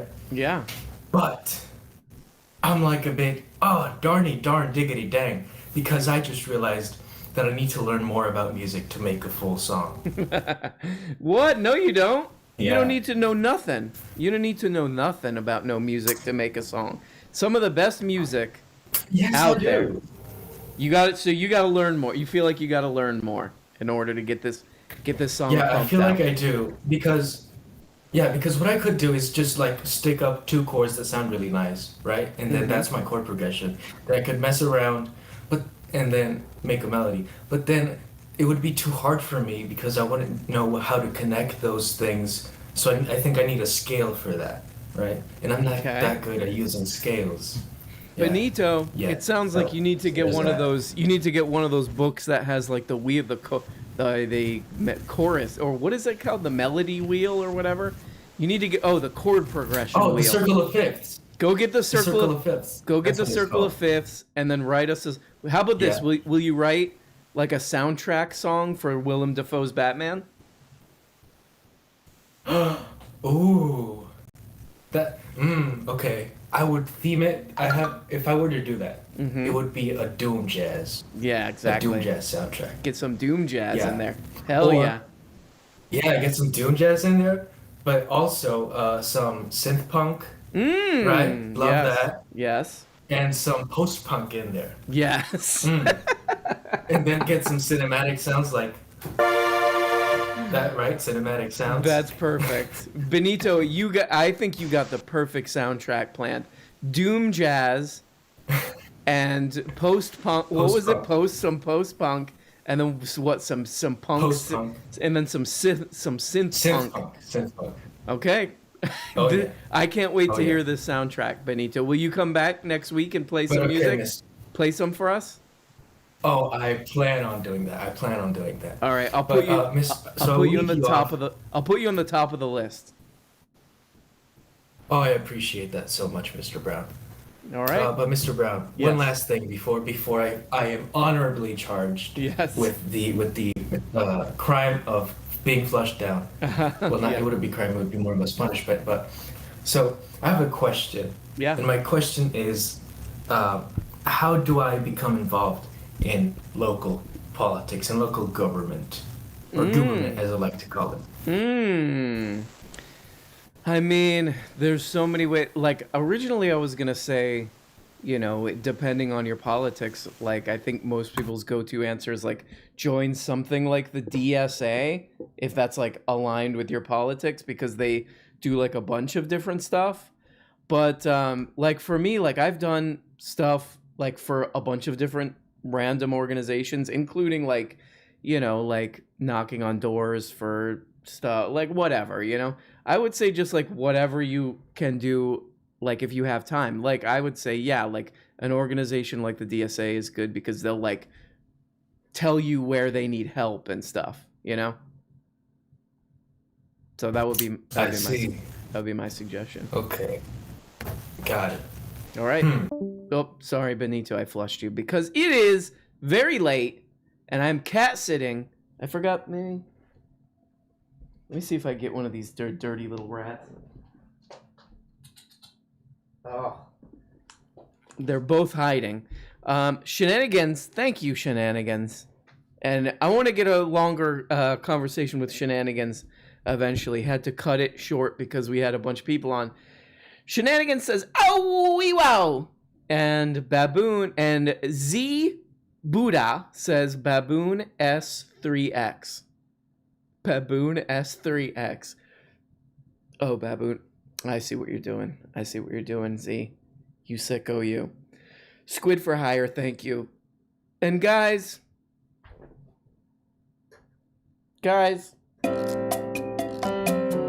Thank you so much for watching the Greg program, where we cover some of the issues of our time.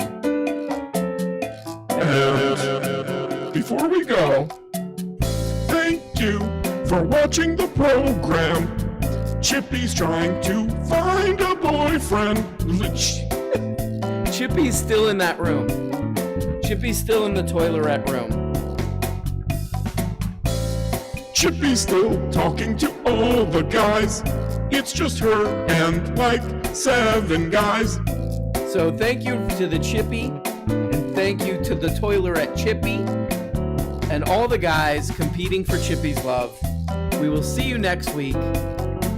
Bye-bye, and all praises due to Allah and all that.